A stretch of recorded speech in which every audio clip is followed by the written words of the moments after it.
Now we find out Sue is pregnant, obviously with Franklin Richards. Now I doubt she'll be showing throughout the film. Yes, we are. I know because I've bought the comics, read the comics, and sold the comics at the comic shop I own. You're so full of shit.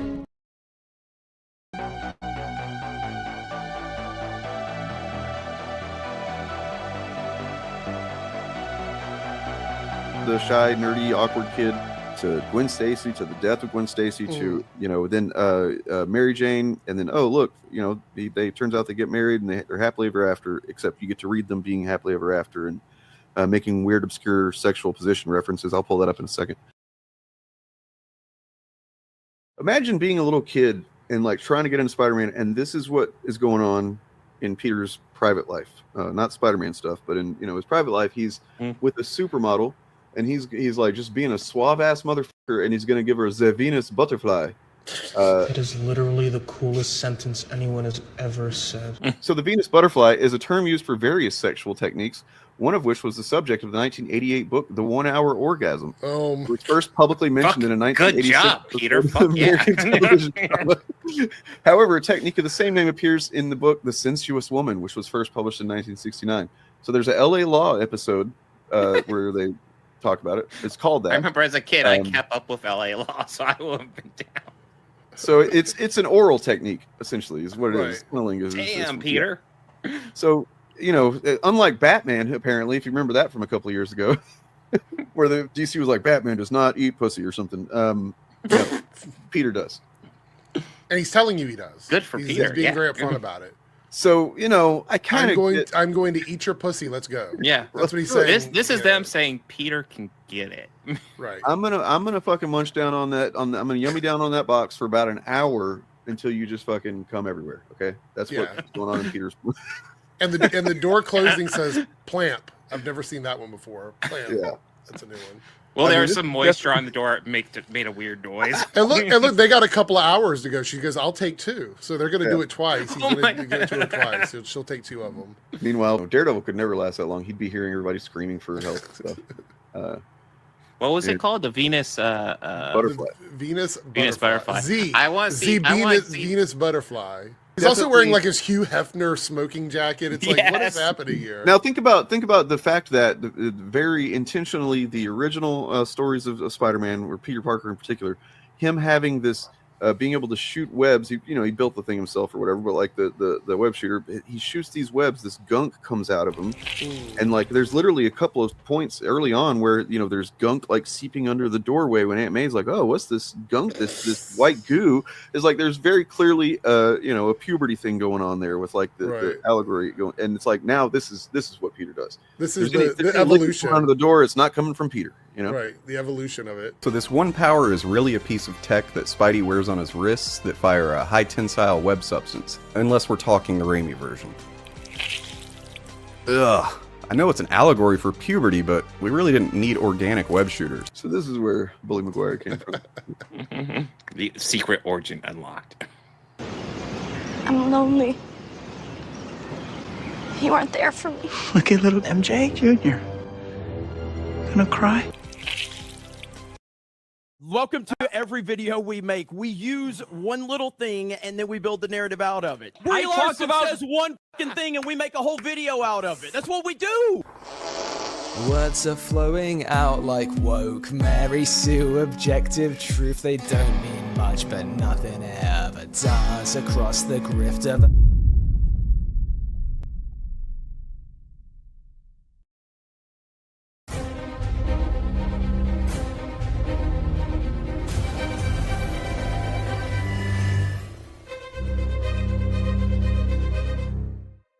All right, you assholes.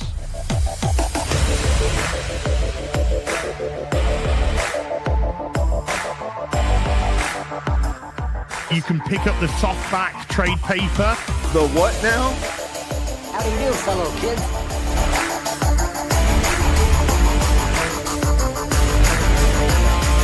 The fucking what?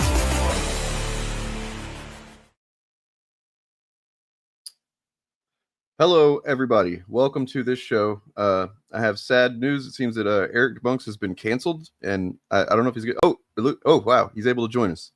Let's see what's going on. Hey, man, you're risking it, huh? Risking it for the biscuit, I guess. I don't know. And also Bob's here. The wheels on my chair are broken, I think. I'm going to have to get some, what is it, WD-40 or whatever it's called? Yeah, that's good stuff.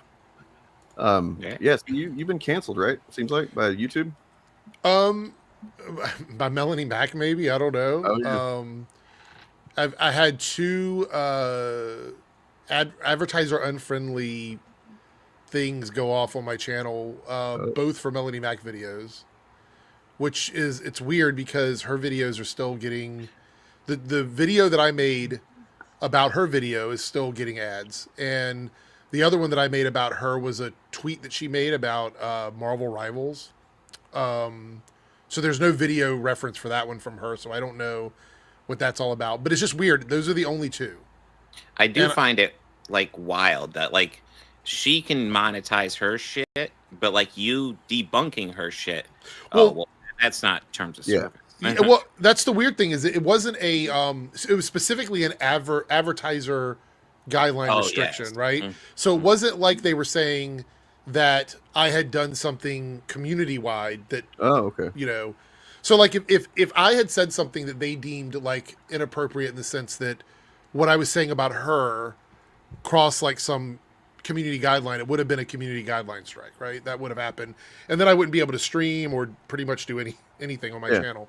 The other one is a copyright violation, which you can just trim that out of your video. Typically, that's what happens. This is specifically an ad revenue thing because they're saying it's unfriendly for advertisers. But like you're saying, Bob, the topics in my video were directly related to the stuff from her video. We were talking about the same thing, and on YouTube, if a video is being restricted by YouTube, whether it's community guideline, terms of service, whatever it is, if you hover over a thumbnail and the video doesn't autoplay under the thumbnail, that means it's being restricted.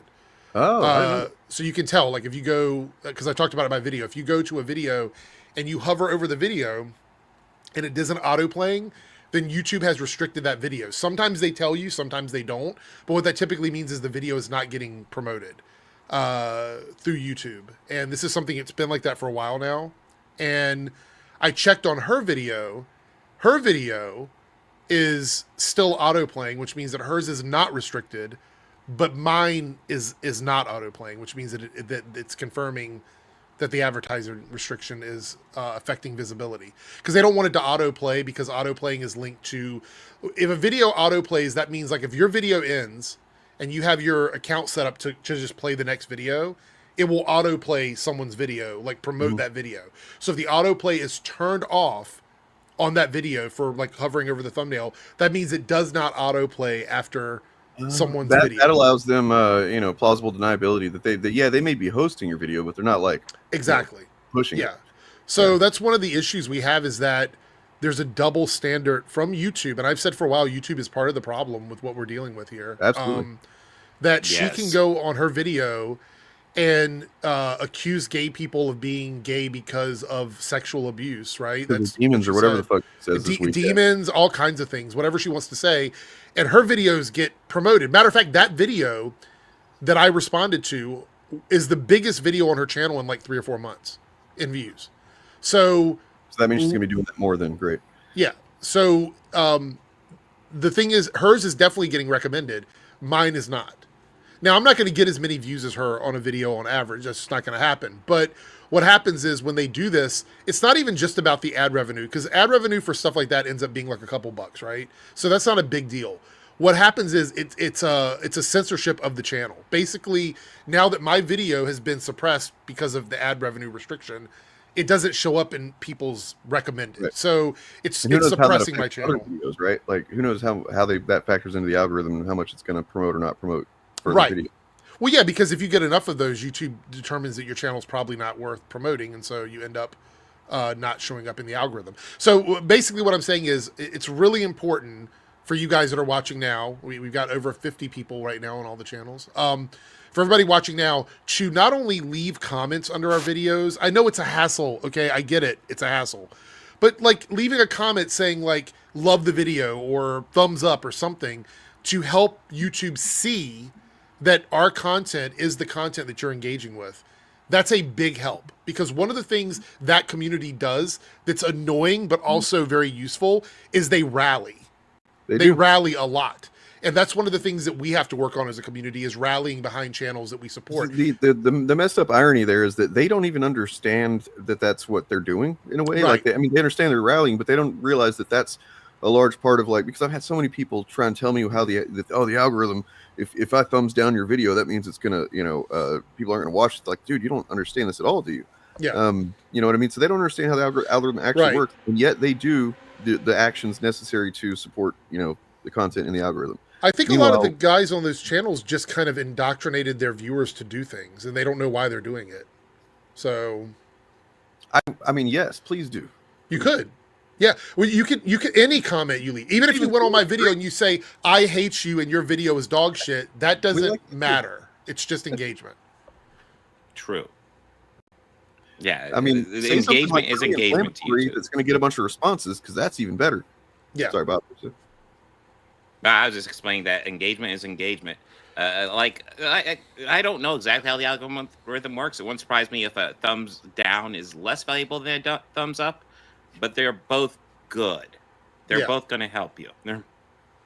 Well, if you go to places like Social Blade, right, and I know people get triggered by Social Blade, but if you go somewhere like Social Blade, they only keep track of engagement as a metric. They don't keep track of, like, what the person said in the comment or whether it was a thumbs up or a thumbs down. They just keep track of the engagement, because that is the metric that matters the most. Look, if YouTube cared about quality, the Chud channels wouldn't even exist. True. So it's not about quality. It's just about how many eyes are on something. We are blessed today because, usually whenever there's a comment, and that's often the case, that there's some comment from somebody that wants to just argue with the stream title before the stream even starts. You know what I mean? But they hardly ever stick around after they leave their comment and run off thinking that they won. However, today we have this is a starred comment. This is before the stream. I imagine this is in reference to the Sinners movie, right? But Joe is here now. He's here. Thank you, Joe. Could you explain how you figured out that this movie is not DEI? What would that entail? I'll take your answer off air. Not DEI. Yeah, like what? Ryan Coogler is amazing, by the way. I don't think he's not made one bad thing. So I am still not a fan of Black Panther 2, but I'm willing to accept there's issues behind. Yeah, I was gonna say that's probably a low point for him in terms of being creative, I guess, because of everything that he had to do. If they made did they make him make that Marvel? You know what I mean? Like, did he have to still? I don't know if there was a contractual reason, but I don't think he would have not made it. I don't think he would have, I can't imagine there's a world where he's like, we're not going to do a tribute to Chadwick. I mean, look, the best part of the movie, other than Namor or Namor, whatever Airtolai calls him, is just the beginning, not the beginning, because the way they kind of handle he's dead now off screen, that's kind of lame, but like the kind of funeral procession, celebration of I was about ready to say, it's lame that it's off screen, but like that got tears from me, man. That was as a stand-in for celebrating Chadwick Boseman. That was just fucking phenomenal. Well done. I mean, Fruitvale Station, Creed, the first Black Panther, and now Sinners, all fantastic fucking movies. I've not seen Sinners yet. The first couple times I heard of it, it was from people that were desperately trying to get me to see it without spoiling what it was really about. But we're probably gonna have to end up talking about that, I guess, if anybody's not aware that there is a big twist in Sinners. If you somehow haven't heard about it yet, it's not the first movie to do it. In fact, I think it's just the second. But yeah, it seems to be very popular films with everybody. We're gonna talk about that. We're gonna talk about Last of Us 2, or Last of Us season 2, episode 2. That's what it is. And the response to that, we're going to talk about Gary and his kind of weird review of Daredevil Born Again season 1. See, it was good, but it's not good anymore, guys. It was good. Yeah, it didn't stick the landing, and it's curious. Just why? What did it not do right? Did it get woke? I guess so.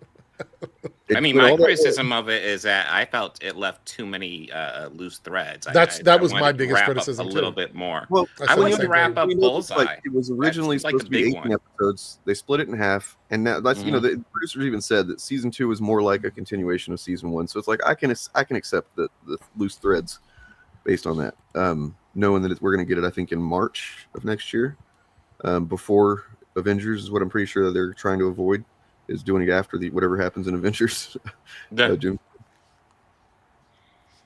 So, yeah. But I will say overall, I thought it was quite good. Yeah, I believe anything that's going to happen between the 2 Avengers movies probably needs to connect to that somehow, which is why they're probably not going to do that, if I had to guess. I mean, I guess if we're arbitrarily comparing black filmmakers who have seen a lot of success with original IP, I guess it's not really arbitrary. It's just, but it comes down to preference at that point. Yeah. Objective stuff completely. I mean, we could just say that Ryan Coogler's an incredible director and leave it at that. I think that's fine. Yeah, I think they're both incredible directors. I guess I've never compared them, but I guess I would say I'd like to see Jordan Peele do more than just horror. But I don't know, they're both great. Well, it's interesting that it doesn't mean that, because I mean, a lot of content creators on YouTube seem to think that's exactly what it means. I've seen DEI said about people like Samuel L. Jackson.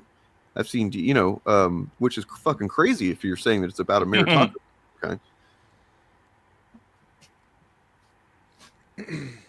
Anyway. Yeah.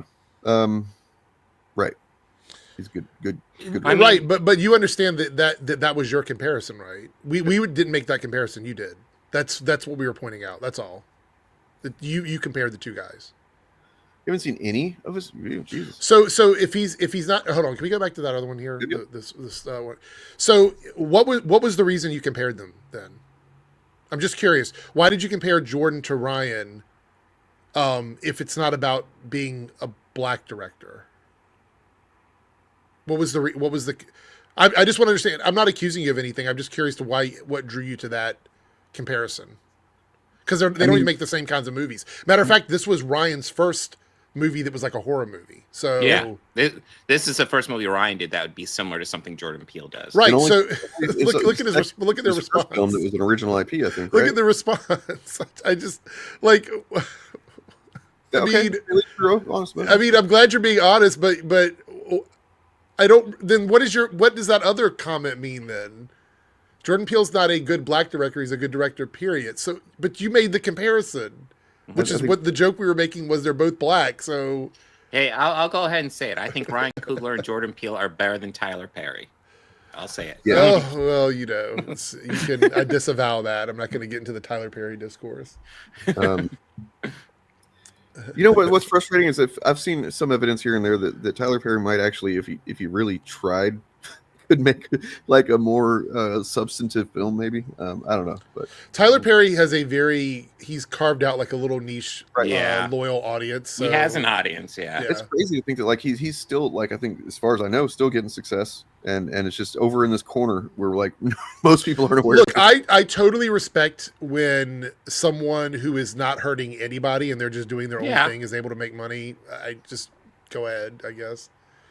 I can't watch any more Medea films though. Sorry. I've never seen one. I've seen like 2 or 3 of them. With listen, some friends. like never when I again. worked for the newspaper, cover the big movie of the week, and now it's sometimes a Medea movie. God damn it! It's been years since I've watched one, so I don't even know what the new ones are. I mean, we could get into this, but we're not going to. But I just want to say that I think that's a very weird bias to think that horror movies have been around for a long time. I'd say since they predated edgelords being anything popular or that were well known for the internet, for sure. So I mean, there are some horror movies that are catering to edgelords, but not all of them. What's his name? What's his name? He plays the bear Jew in Inglourious Basterds. Eli Roth. Eli Roth. I also think the Saw movies have now like sort of catered to that audience. Just the extreme like. edgy, like how can you kill this person in the most disgusting way possible now, devoid of story. And I like James Wan and Lee Winnell. Of course, they've left that franchise a while ago, but yeah. There is I see what you're saying. I would just say also, Spooky Kitty, that because you don't watch them, because you have decided this, that you're definitely missing some that don't fit that. I mean, this is kind of whenever I don't have a massive opinion about something, it's usually because I'm not really engaged in it. Yeah. I think that we would all be better off, and I'm not targeting Spooky Kitty here, but I think we'd be better off if we didn't have such strong opinions about things that don't affect us. I really believe we'd be a lot better off. Dude, I'm right there with you. I'm right there with you. In fact, I have a strong opinion about something I'm definitely not engaged with. Great. Let's hear it.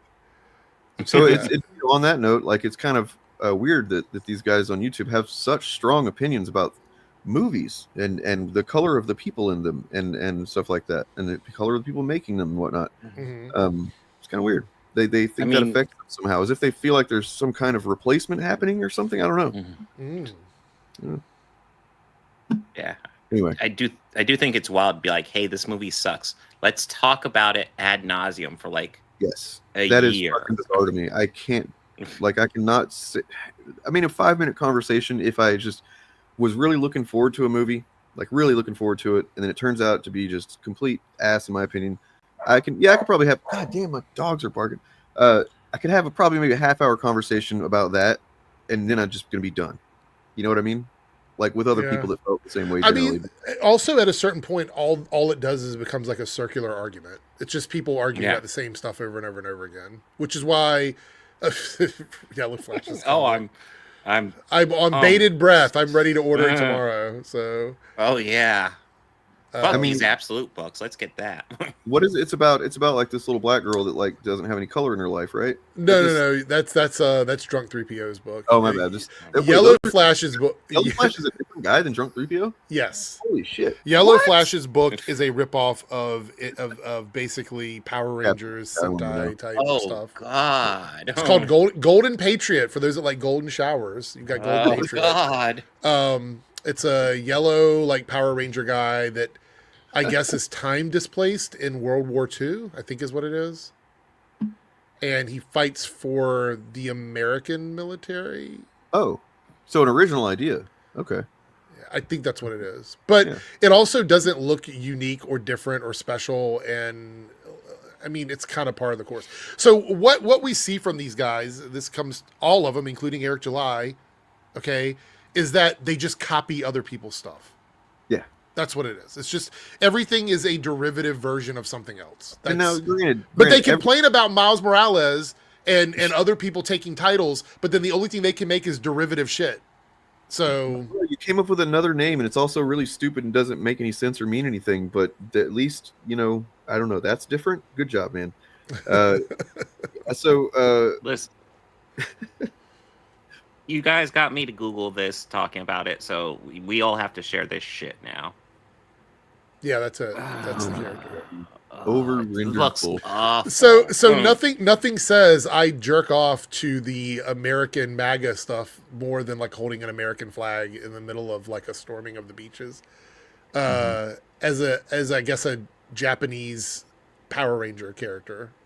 I guess I have, like, if this were a comic, so say for example this were an idea from like Marvel or DC, I would never even read this. It'd be something that I would completely avoid. I see this on a comic shelf, I'm like, yeah, what's next to this?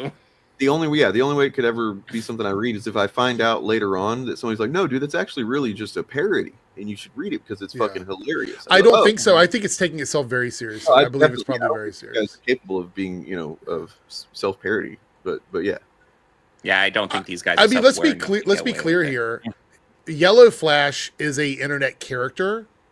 He could have made a character based on his persona, because he is basically a character. He could have redesigned it, come up with like this character that's like fast, that has some sort of weird. Because you can make a fast character. There's no like trademark on a fast character. So on Yellow Flash, I think there is. No, not call it Yellow Flash, but like a character that's super fast that has like yellow costume or something. That character that's super fast for yellow costume. That's an original idea. Nobody's done that. Right. Well, this isn't original either. I mean, so Honestly, the design of his costume looks kind of Egyptian to me. Is that Yeah. You seen that? Which is really confusing considering the American flag. I want to know looks why like a mishmash of ideas. Why he's wearing like a crop top? Like, is it trying to show off those juicy six pack or whatever he's got down there? I don't. Not totally sure. The anatomy is crazy. Like, I'm looking at this and I'm like, did Rob Liefeld draw this? This is ridiculous compared to Liefeld. But like, it is like somebody who got into comics, and like a lot of people did, like I'm sure all of us did, in that time period, but never kind of grew out of that style and actually thinks it's the best thing ever, even as an adult. And they like dedicated themselves to drawing that fucking ridiculous style as best they possibly can. Because I mean, it is competent in a lot of ways. It's just stylistic, fucking absurd. I just don't think it's very like the composition is bad. It's like a very boring picture. Like there's nothing dynamic about it. Do you guys remember back in the I don't know if it was like the late 70s, early 80s, but John Buscema put out like How to Draw the Marvel Way. It was like a book that showed you how to do all the tricks that Marvel does to create dynamic poses and things like that. It was Sal Buscema, wasn't it? Was Sal? You're right. Great book. It's been years I've seen it, but the thing is, it shows you like how to make an impactful picture for like a cover or a panel in your comic book. And I think a lot of these guys that are doing like modern art could still do what they're doing, but they could definitely use a course in how to make their composition more dynamic. This right here, man, like the anatomy is one thing, because comics, whatever, it can go either way. The style can be very stylized and have weird anatomy and still be good. But as far as the dynamism, these motherfuckers don't seem to get what make comic books exciting. Right. When it comes to the images, they're almost never any kind of like, because they're not good at what they're like. What are the chances? Let's just put this out there. What are the chances that every dude bro who criticizes Marvel and DC is going to be good at making something? What like they can't all be good. They're not all going to be good at it. We've already determined that people like Critical Drinker is not very good at making movies. Right. Whenever they Eric July is not very good at making good comics. They might make money, but they're not good comics. Like we've already determined that. Does end up making something, it ends up being like, I don't want to say objectively, but so all of these guys collectively get together, and all of a sudden they're like, savants in art. Like it just. I think this is why Comicsgate has so many, just like so many projects unfulfilled and that don't get completed and stuff like that, because I think these guys start out thinking, oh, I could do better than what Marvel did, woke stuff or whatever, and then they start doing it, and they even on some level themselves realize I am not good at this, and they kind of just don't have the fucking wherewithal to see it through because they realize they suck. That's a guess, but and to be fair, like the thing I can't imagine doing is having Yellow Flash guy on my comic book.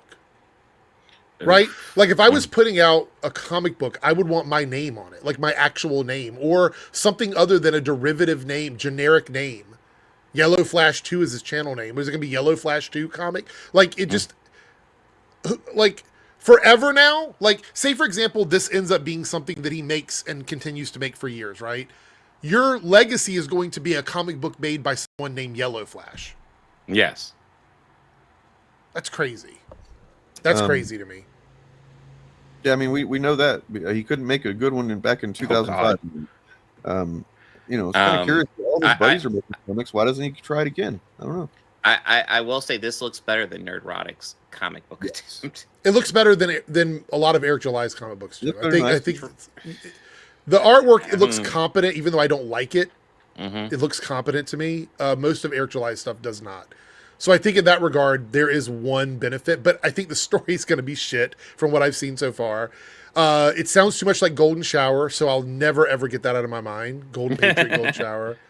DJ Bear Superhero inbound. No, because I'm not a comic book creator, so I don't think I'd ever make one. I could draw a singular picture of a character that I think is cool, but I'd never consider myself to be like somebody that could write a full comic. Maybe I could, but I would never do it in spite of the industry. If I did it, I would do it as a passion project. So I need to go ahead. You know what? When this stream is over, I'll finish editing it and get it uploaded.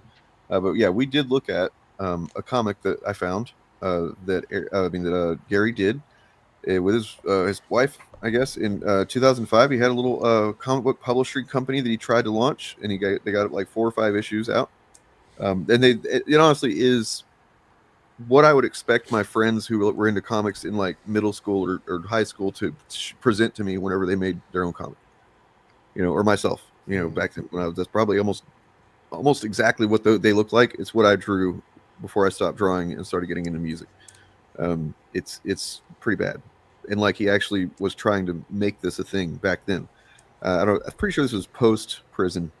But anyway, yeah, he was a youngin' in prison. Oh, okay. Yeah, that's true. That is true. That's actually all right. I'll pull it up. Hold on a second. And then we might as well, I guess, talk about Gary. Could you imagine if he wrote his comic in prison? That would be quite interesting. Actually, that might be more interesting than. Yeah, it probably would be a lot more interesting. It's kind of weird that he capes for cops so hard. That's true. Yeah, that is weird. We'll Big Man Comics, Gabe L. Taib's comic book company. No, I didn't look at that shit. Hell no. Let me see. I try my best to avoid bad comic books. Right. Yeah, I mean, I almost never talk about comics I don't like because for the most part I know what I'm gonna like, and if I'm reading like a run on something that I normally like the character or whatever, and it's just not a very good comic, I don't even really spend a lot of time thinking about that. You mean you don't create videos attacking the person that drew it and the person that wrote it? Oh, okay. I thought that was normal behavior. But if it's somebody I respected and then I feel like they're taking a turn, they just can't make a good comic. Can you imagine? I'll just quietly stop. Could you imagine, like, you have a restaurant that you love in your town, like an Italian restaurant, and you haven't been there in years because you had one bad meal, and then every day, multiple times a day, you're on the internet, you're attacking waiters and the kitchen staff and stuff like that because you used to eat there all the time. You don't eat there anymore, but you have to constantly talk about the people that work there, which is what these guys do. It's essentially just getting mad that these people that are employed by these companies are doing things they don't like. It's so fucking stupid. All right, here we go. We can look at Comic Collector Live still has these listings. Here is Dark Legion by Gary Buechler. Is that right, Buechler? Ooh. Is that how it said? Dark Legion. That sounds very 90s. So it's about Professor X's son? Oh my God, this looks... I mean, on so many levels it fails. And it's like, look, I've made comic books that definitely look worse than this. I used to make comics, at home and stuff like that when I was younger, but I was also like a kid, and I didn't ever try to put them on the internet for sale. Right. By the way, GP, you can talk about things you don't like in a fun sort of tongue-in-cheek way. I think it's like there's a lot of channels I know that talk about bad movies because they have fun talking about bad movies. They're not doing it in spite of or to attack the people that made it. There's actually a couple of channels. Okay, so a good example is The Room, right?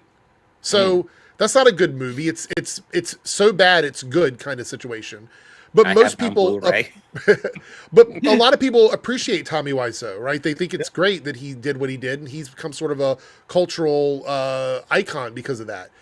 But that's not what these guys are doing. The ones that we're talking about are not doing that. They're not doing this out of love for the art form. They're doing it to attack people.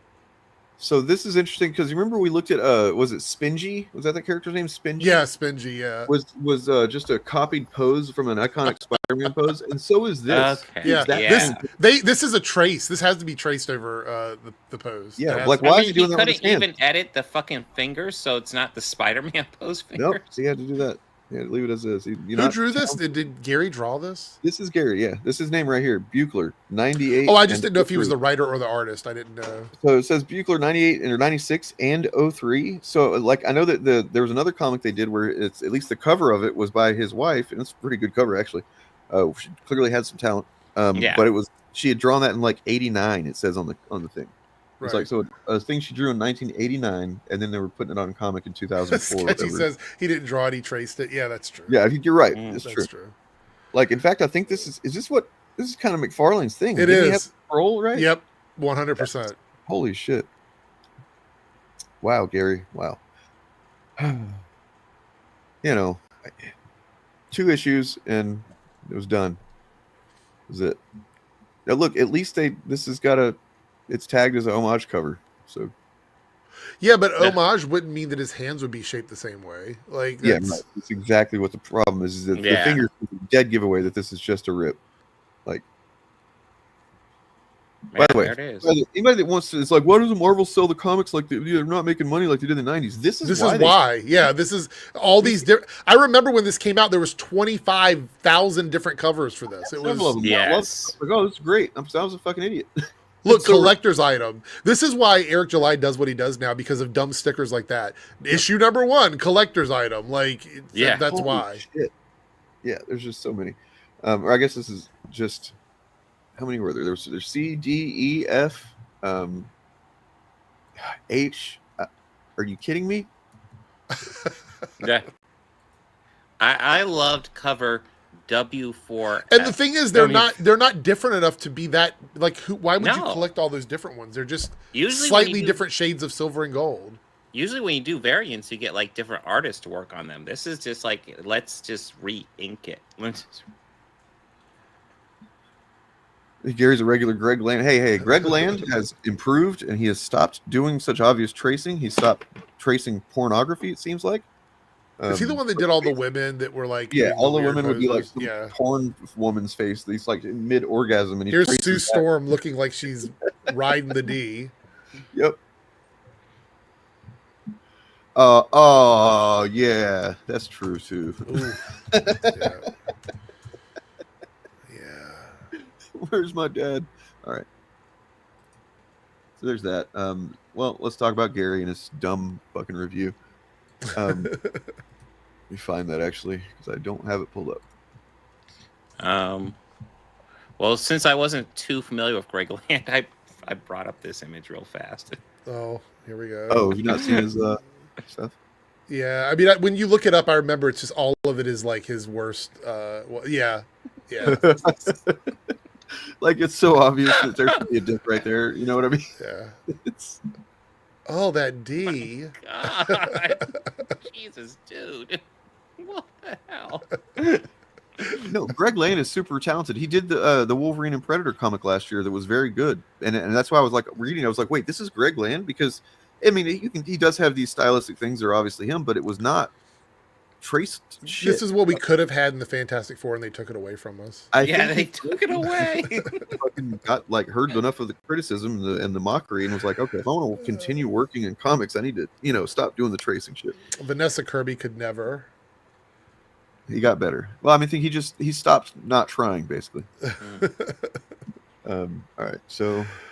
The reality is that people in the comic book industry have always used referential stuff, but the porn stuff is always funny to me because the faces are the worst. Like, it's yes. Lindsay Lohan is Sue Storm. So it's weird that there's just several examples that could be the review. Right. Which one is it? I remember the title I saw was clearly negative. And guy, please remind me. We cannot forget to talk about the stream title of the streams they were doing today. Should we do that now, or we can do it before we forget about it? Yeah, sure. Yeah. Holy shit! This is the Kathleen Kennedy one. Is that the one you're talking about? Oh God. I don't understand. I mean, maybe I'd have to watch the video. They can't determine which grift they're going with on this one, so they're just trying several different things. Well, that's what's sad is they know they can basically say anything with Kathleen Kennedy, and their audience just eat it up. Yeah, their audience will lap it up. They could say literally anything. That is a hell of a claim. She's been fired since 2020. She's been the ghost head of Lucas since 2020. The ghost head. I think I titled one of my videos something like that as an obvious joke. Well, you know who I didn't watch this, but I saw some of the clips. Apparently, this is a Chris Gore rumor. Right. Kind of like how he knows for a fact that Marvel they fired all the activists. Yes. Yeah. Whatever the fuck that definitely means. did. Yeah. Chris, an activist to them is just somebody that has a different opinion on social issues. It's the downfall of Chris Gore has been so weird. He went from being kind of a weirdo sort of movie review guy to being just one of the biggest perpetrators of misinformation in the grift space. Mm-hmm. So you expect us to believe that Kathleen Kennedy has been pretending They've had her pretending to be the head of Lucas since 2020 until now.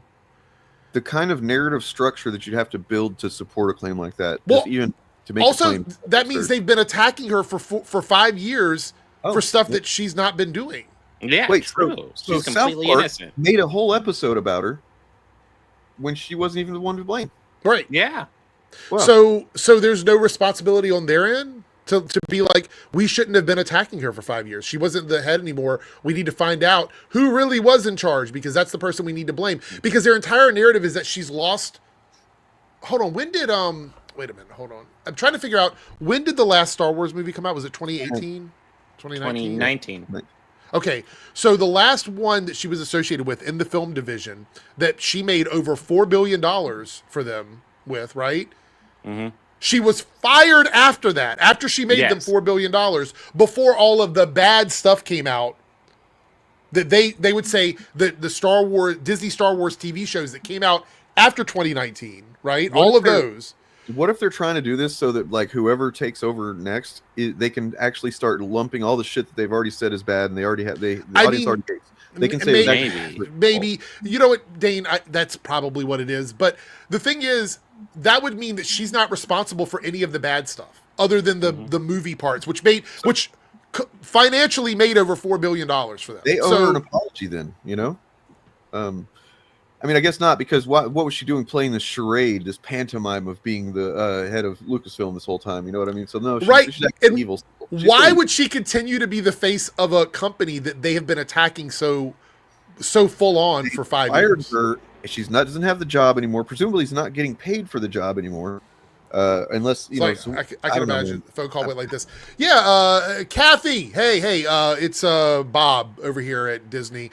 I know you just made us over $4 billion on those movies with Star Wars, but some of the guys on the internet didn't like it. So what we need you to do is we need you to pretend to work here for the next 5-6 years, and we're going to have other people making decisions, and we're going to pay you your full salary to not do anything. Does that sound okay with you? Yeah. Good. Good deal. Do you think that Definitely a phone call that he's aware of it, but do you think he's actually receiving abuse or has received any of the abuse that they throw out? Absolutely not. Like, she probably once or twice now and then will get on and see, or has somebody telling her that generally this is what's being said, but she's not sitting there reading the fucking comments and watching the videos or whatever. Absolutely not. Kathleen Kennedy doesn't strike me as somebody who really cares. If she heard about any of this, it was people telling her about it. I don't think she was on YouTube looking up Kathleen Kennedy fired. Like, I don't think she cares. They probably almost certainly would tell her about the death threats that I've seen plenty of. Probably, yeah. About, how she needs to be taken out, stuff like that. I mean, the mental gymnastics you have to go through to believe this is just. This is a level of. I don't even know if it's cognitive dissonance at this point. I don't know what it is. It's a level of idiocracy, I guess you could say, that we just don't. I mean, is their audience this stupid? Is what I guess the question I'm having. Like, are they dumb enough to believe this? Because this sounds so pathetic. Like I said in my video about them the other day, like, they are very worried. They're concerned. There's a reason why they're doing this. Spoiler alert. I've got some information that is absolutely shocking after I did some math about the state of Nerdrotic's channel and why they're probably doing these kinds of videos. So, So real quick, before we move on, I just want to say, you asked the question, is the audience this stupid? And Eric, you've read the same comments I have. Yes. What do you think? I mean, probably. And by the way, if you're in that audience, you're watching right now, and you think this is stupid, that they're making this claim, and you're like, hey, I don't believe that. Then you need to ask yourself what kind of content you're watching that thinks you might be that stupid. Right. Okay? And before you think about, make sure to give this stream a thumbs up and leave a 100%. buzzing comment. If you're not that stupid, give us a thumbs up. I appreciate that. If you are, well then, I don't know, do it, or I'm gonna, send my woke army after you. Since we're talking about why they're doing this, I think it might be a good time to tease what I'm working on and give a little teaser, a little build up for it.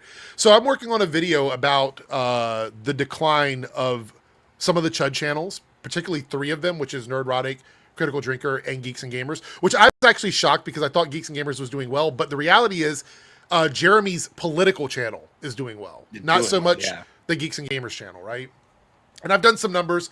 there's a lot more to work on here. The video is not going to be long, but I am going to deep dive into some other stuff in regards here. But what I want to do to tease this video a little bit is I want to give you guys the three channels: Nerdrotic, Critical Drinker, Geeks and Gamers. I want to give you guys a bit of information that I've uncovered about them, specifically about the month of March. This is a small teaser, but there's more in my video about them, and I think some people might be shocked about this. So let's start out talking about Geeks and Gamers. Let's do them first. So I did March 2024 to March 2025.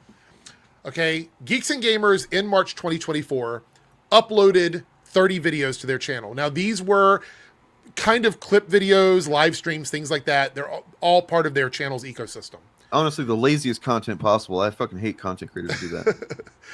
They gained, in the month of March 2024, they gained 10,000 subscribers, and they got 3.1 million views on their channel. That was the month of March for Geeks and Gamers. In March of 2025, they had an upload/stream of 25 videos, which is 16.7% less than March of 2024. However, the real big red flag for them, actually, let's do views first, and then we'll do subscribers. So on views, they actually did not suffer too much in views. They had 2.98 million views, which is only 3.9% less than what they got in March of 2024. However, subscribers was the big one. So March of 2024, Geeks and Gamers had 10,000 new subscribers over the course of the month. In March of 2025, 1,000. Whoa. So there's a 90% decrease in new subscribers from March to March for Geeks and Gamers. I mean, yeah, that's wild. Who's got a super chat here? I think that's Bob. It's not mine. Have you all discussed how neither Nerdrotic or Critical Drinker have made a video review of Sinners? That was something we were discussing. We're going to discuss. We have a Sinners discussion coming up. Yeah, we're going to talk about it. It is interesting, especially for Critical Drinker, who primarily reviews movies. Nerdrotic doesn't do that many movie reviews, and they're usually just cringy. Well, it's all only if it's convenient to his agenda. You know. Yeah. Critical Drinker does movie reviews. He will review random movies, and now the biggest movie out there right now. It's got like 98%. Not even a live stream. Unanimously, pretty much. The audience and the critics are in agreement on this movie. It's crazy. All right, so let's talk about Critical Drinker then. Critical Drinker in March of 2024 uploaded a whopping 5 videos in the month of March last year, and he gained 60,000 subscribers. Wow. He got 55 million views in the month of March in 2024. March 2025, he uploaded 5 videos as well, so he's consistent, the same amount of uploads. However, he only gained, keep in mind, he gained 60,000 last March. He only gained 21,600 this March, which is a 64% negative subscriber growth. Same month, a year apart. Same amount of videos. He got 55 million views in March of 2024. He had a 62% decrease in views in March of 2025, down to 20.9 million total views. Whoa. So same video output with a 64% decrease in new subscribers and a 62% decrease in views for a Critical Drinker. And now we're going to be talking about Nerdrotic. So Nerdrotic in March of 2024 had a total of 25 videos on his channel, uploads and live streams. In March of 2025, he did 18, so slightly less, not very much difference there. However, he gained 52,000 subscribers in March of 2024, and he saw a 77% decrease in subscribers of March of 2025. He only gained 12,000 subscribers in March of 2025. Now, remember, this is a guy who hit a million subs last year. Oh, and that the slowdown on that is going to be crazy. When I talk about it in my video, the slowdown on that from where he went, and like to put this in perspective. I think even those numbers you're talking about last year, he crawled over the line to that. It seems like.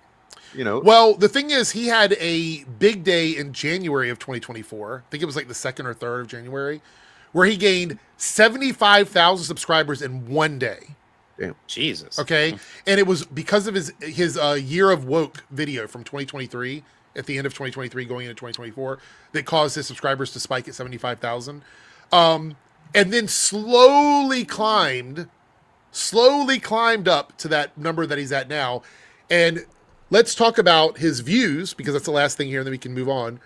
His views in March of 2024 were 30 million. His views in March of 2025, 6 million. Whoa. That's a 75% drop-ish in viewership from one year to the next. And these are raw numbers. Like, this is not me making any statement about what the video's quality was, any of that. These are just raw numbers that anybody can go online and get. I want to stress that this has never been more justified than it is right now.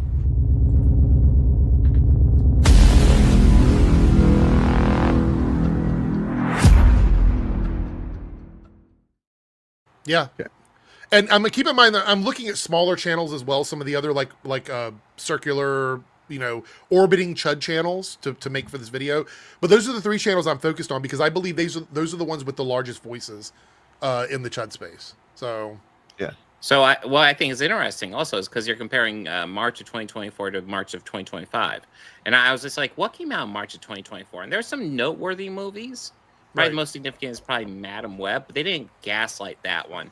March of 2025 had Snow White, which is something they had been gaslighting the shit out of. The fact that it is so much lower returns for them. Well, that's what I'm pointing out, Bob. So like this whole Kathleen Kennedy thing that they're doing, and these ridiculous pedantic complaints, they are actually, and I know that you might go, well, 12 million subscribers, that's a lot, or whatever, each month. It is for another channel. Like if you're a channel that is growing and you're gaining 12 million and you're in the green, that's good. But these are channels that have a certain level of production quality that has to go into their products, like their thumbnails, their editing, all of that. When you were seeing a 77% drop in viewership and in subscribers in a month period, month to month, that is a problem. Because the numbers, like if I were to say, oh, well, I gained 10,000 subscribers this month, you don't know what that comparison is to last year. So if Critical Drinker were to say, oh, our channel's dying, but we got 12 million new subscribers this month. Yeah, bro, but you got 55 million last time this year. So there's a difference. It shows a trajectory. And the trajectory for them is down. It is down across the board. Matter of fact, I looked over the course of a year, since March to March, like the whole year, he's actually made more videos for less views. Wow. They've pumped out more total videos in a year period between 2024 and 2025 compared to 2023 to 2024, when they saw the most growth, and they've gotten less return on those videos. And in my video that I'll be making where I'm talking about this, I'm going to go over why I think that's happening. And I have a few things that are going to be going on. So anyway. Oh, that's why I say Dane rage quit. So anyway. My favorite YouTubers. Yeah. I want to point out that they're still gaining subs. They're still gaining views, but they are in the negative. They're in the negative from where they were last year. Yeah, which is, if you understand, the basic fundamental thing about capitalism, which this is definitely an extension of, is that you have to keep growing. That's why, like, if a company makes it a shitload of money this year and makes that exact amount next year, that's a bad year for them. The next one, even though they made it, because they need to make more. And this is the same thing with these guys. If you're not growing constantly, then you're failing essentially. So that's just a little teaser. So hopefully by the time we stream next week, my whole video will be done and I'll have all the numbers out there. So, all right. Well, so Gary, speaking of Gary, he does say one word in his review that I watched for Daredevil Born Again that it just popped out, that he seems to have this on his mind a lot. I don't know. he thinks about being cucked a lot. It's weird. He really wants to be cucked by Frank Castle. That's for sure. Like honestly, I've never really thought about being cucked or like, whoa, I don't want to be cucked or anything. That's never crossed my mind. So it's weird that he, just anytime a guy is not the clear victor in some situation, he seems to think, or just maybe he's not, he doesn't choose to do a violent thing or something like that. But let's check it out and see what he qualifies as. Yeah, I've not seen this. I just saw the title and was just like, oh.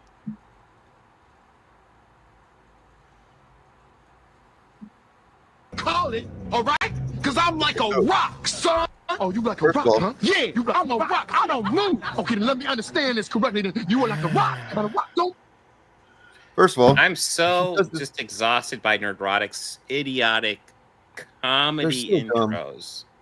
They're not even funny. Like, there's so much you could do with an intro. It's just the thing is that the general public agrees with you, which is why he's losing viewership. So. The reason he does this is not to be funny. He does it because if he actually just showed this clip, this very same scene that he's got, it's actually a fucking great scene. It's actually the two of these two guys, anytime they're on screen together playing these characters, it's fucking electric. It's gonna make anybody want to watch that shit. Well, so he's got I've said that every little insert he does on his videos is to create an emotional response, like the canned laughter, like the stuff you see in sitcoms where people are clapping in the background and stuff. All of it is to create. It's to set up the emotional response. So when he swoops in and starts talking, you are primed and ready. He went in and he fluffed you. He got you nice and hard before he's going to give it to you. So he might even be good. It's not even good. I'm so not good. I'm going to make fun of it, and then we're going to talk shit on it. I mean, he plays these clips, and then like he will edit, he'll add goofy sound effects, and it all makes it sound bad. Where if you actually watched a lot of this stuff, it's actually totally decent. Is that what this is? A Mad TV sketch? Jesus. Listen, man, Mad TV definitely had some rough years. Not as rough as Nerdrotic's career. I mean, it belongs to Disney and Marvel, I believe. So, Oh, you're talking about like the edit, but I mean, the thing is, if it's a channel smaller than his, then they're going to be fine with it because they're good platforms. Well, I don't care what you call it, all right? Because I'm like a rock, son. Oh, you like a rock, huh? Yeah, I'm a rock. I don't move. Okay, then let me understand this correctly. Then you are like a rock, and a rock don't move, huh? Rock move? I come and put you back. Okay, so you want to do this now? Yeah, I want to do this right here. Yeah, let's do this. Let's go. What are you doing, man? What you mean, man? You just grab. I mean, is he just? I did not notice that the first time I watched this. I did not notice those inserts there. Weird. Did you see that? The butt slapping from Deadpool. Yeah. I don't even know why you would think of that in this scene. They're clearly not being friendly to each other. I'm watching this comedy version of this scene. It's like, what are you making fun of the fact that like these two have warring ideologies? Yes, they're both vigilantes, but they have very different approaches, which is something they argue about, which makes sense. I think that he's trying to indoctrinate his audience into being gay. That's what I think it is. I think he's trying to indoctrinate them. I mean, he's definitely trying to indoctrinate them. I mean, I think what? It wouldn't surprise me if there's plenty of closeted people who watch his channel who are 1,000%. You don't have to be ashamed, guys. 1,000%. Be yourself. There is no doubt in my mind that and I would not be shocked if some of the people on the panel with him are not in the closet in some way or another. They do give off signs where it's like, bro. Up my ass. I was about to kick your ass, man. You didn't kick it, don't grab it. Okay. This is just so stupid. Like, what the fuck? Let's go. Ha, he really gave it. That was so funny. Is that all based on just him grabbing him as they jumped over the ledge? You mean like, saving his life as they jumped over and the fucking... Is that what that's based on? Because I don't see anything else that you could even like stretch a gay joke out of from that scene. I actually think it's funny that they can't prove that the scene is bad, so they make it bad in his video so that you'll think it's bad. I've always said, it like just show the thing that's bad if you think it's so bad. Yeah. And you'll notice that he doesn't really do a lot of that in his review either. He just spends a lot of time telling you that if something is bad without really explaining why. At least Drinker will sometimes go into some level of detail about his stupid logic why something is not good. If there's a scene like that I think is really bad in a movie, I remember I used to, when I did my more edited videos, play that scene and then explain why it doesn't work, and then do goofy versions of that scene. Yeah. Yeah. I mean, to be honest, I don't know that Frank had a lot of choice. Matt just grabbed him, but yeah. Good scene. That's really all it is. If it's so bad, and these are guys, he at least hangs out with somebody that believes movies can be objectively good or bad. So just do the objectively bad thing, man. Just show it. Nerdrotic.com. Greetings, you over 1 million Hellions and the 40% who haven't subscribed yet. Yes, we're back to talking about Daredevil Born Again, but this will be a very different video from my last one because, quite frankly, Marvel is screwed. If you recall. That's not really. So no. It's not Marvel screwed. It's you you're screwed because you're finding out that talking positively about something doesn't bring in new subscribers and new viewers, which is why your channel is suffering. Oh, that's the reality of it. So now you have to force yourself to complain about a show that you probably enjoyed. Yeah, so let's talk about that because he says he enjoyed it for the most part. He was actually actively liking it until for whatever reason I watched almost the whole thing. I don't understand what changed his mind, but we'll see. All in my last review for Daredevil Born Again, I was cautiously optimistic. I was going to see how Disney Marvel could move Daredevil and Kingpin past their multiple cuckings. Daredevil with his walk of shame and She-Hulk. Wait, getting laid by a gorgeous woman is cucking? We talked about this when it happened. How the fuck is that a walk of shame? It's just a comedic moment of Daredevil having just fucking got laid from, it's kind of the cliche of walk of shame, but it's not something to really be ashamed about. Come on. I mean, yeah, it's a, I don't know. It's a really weird thing. And you can tell that he just grabs onto that stuff. Yeah. And it's like the audience doesn't think it through. It's just, I remember the walk of shame. They don't fucking critically analyze anything about it. They just, it's dumb. But it's kind of weird because he, anyway, we'll get there. And Kingpin being defeated by a teenage girl and a Native American Voltron who reconnected him with his feelings. I cannot unsee this. Hold on, pause it for a second. I had to just look something up. The Daredevil show on Netflix was produced by Disney. Yeah. Oh yeah, no, those are all co-produced. So by Disney. why would he assume that it would be different when it's produced by Disney again? He says that Kevin Feige had nothing to do with those shows, so that's why they were good. But they were still a Disney production. Yeah. Yes. Okay. He keeps saying Daredevil produced by Disney, like Disney Marvel Daredevil, which is where so his distinction is that it's done by Disney. So it was done by Disney before. I'm not going to go into too much detail, but if you thought the Daredevil Netflix scene where Kingpin crushes the guy in the door was gruesome, you haven't seen anything yet until you've seen the last episode of Born Again. Yeah. He's the opportunity. Misses that moment too, by the way. I was fucking astonished. He just flat out. I was like, "Damn!" They linger on that for a moment too. I'm like, "Holy shit!" Opportunity given to them by the worst time strikes in history by scrapping what they already filmed with the sitcom She-Hulk version of Daredevil and reconnecting it to the. Is there any evidence? Okay, so characters will cross over into different books, and those books will have different genres they shoot for. This is a comic book thing. It happens all the time. If you're not interested in that genre of book, don't pick it up. No, I do think that what we know about the original version of the show would have been rejected, would have been seen by most fans as not what we wanted out of a continuation of this Daredevil. But I don't think I've seen anything that says it was going to be a comedy. No. I don't see that anywhere. No, I don't think it was either. The far superior Netflix Daredevil outside of maybe Iron wasn't Netflix. They were both Disney Daredevil. Yeah. And I don't calling it Netflix Daredevil is the platform it was released on. They were not the sole creators of the Daredevil show on Netflix. Right. If I were ranking the seasons and including Born Again with the 3 seasons, I'd probably give Born Again an edge over season 2. I would too. Yeah, I mean Marvel has been owned by Disney since what, 2009? Yes. Yeah, right? It's been a while at this point. All been Disney. All of the stuff we've had in live action since the beginning of the MCU Well, after Phase 1, because Yeah. Phase 1 was released through some other production Iron companies. Man 2, I think, was the last one that was Yeah. not actually Disney. Yeah. Right. But all of the stuff after that, so basically all the TV stuff we got after that was connected to Disney. So it's just I don't know what this fucking argument is. That his audience doesn't think things through, so like he can say this stuff and they just buy it. You know, I mean, honestly, unless I stop and think about it, then it's like, oh yeah, clearly this has been Disney the whole time. But yeah, Stray Beans makes a good point. They complain about Netflix shows too. So how is it that the Netflix show automatically makes it better than something else? Mm-hmm. And and it's not even veiled that Disney, like that was partially a Disney production, because like if you watch those Netflix shows, they link heavily to the MCU. Yes. They are talking about MCU events heavily, they often. definitely think, but they pay lip service for sure. I don't know if they link heavily, you know.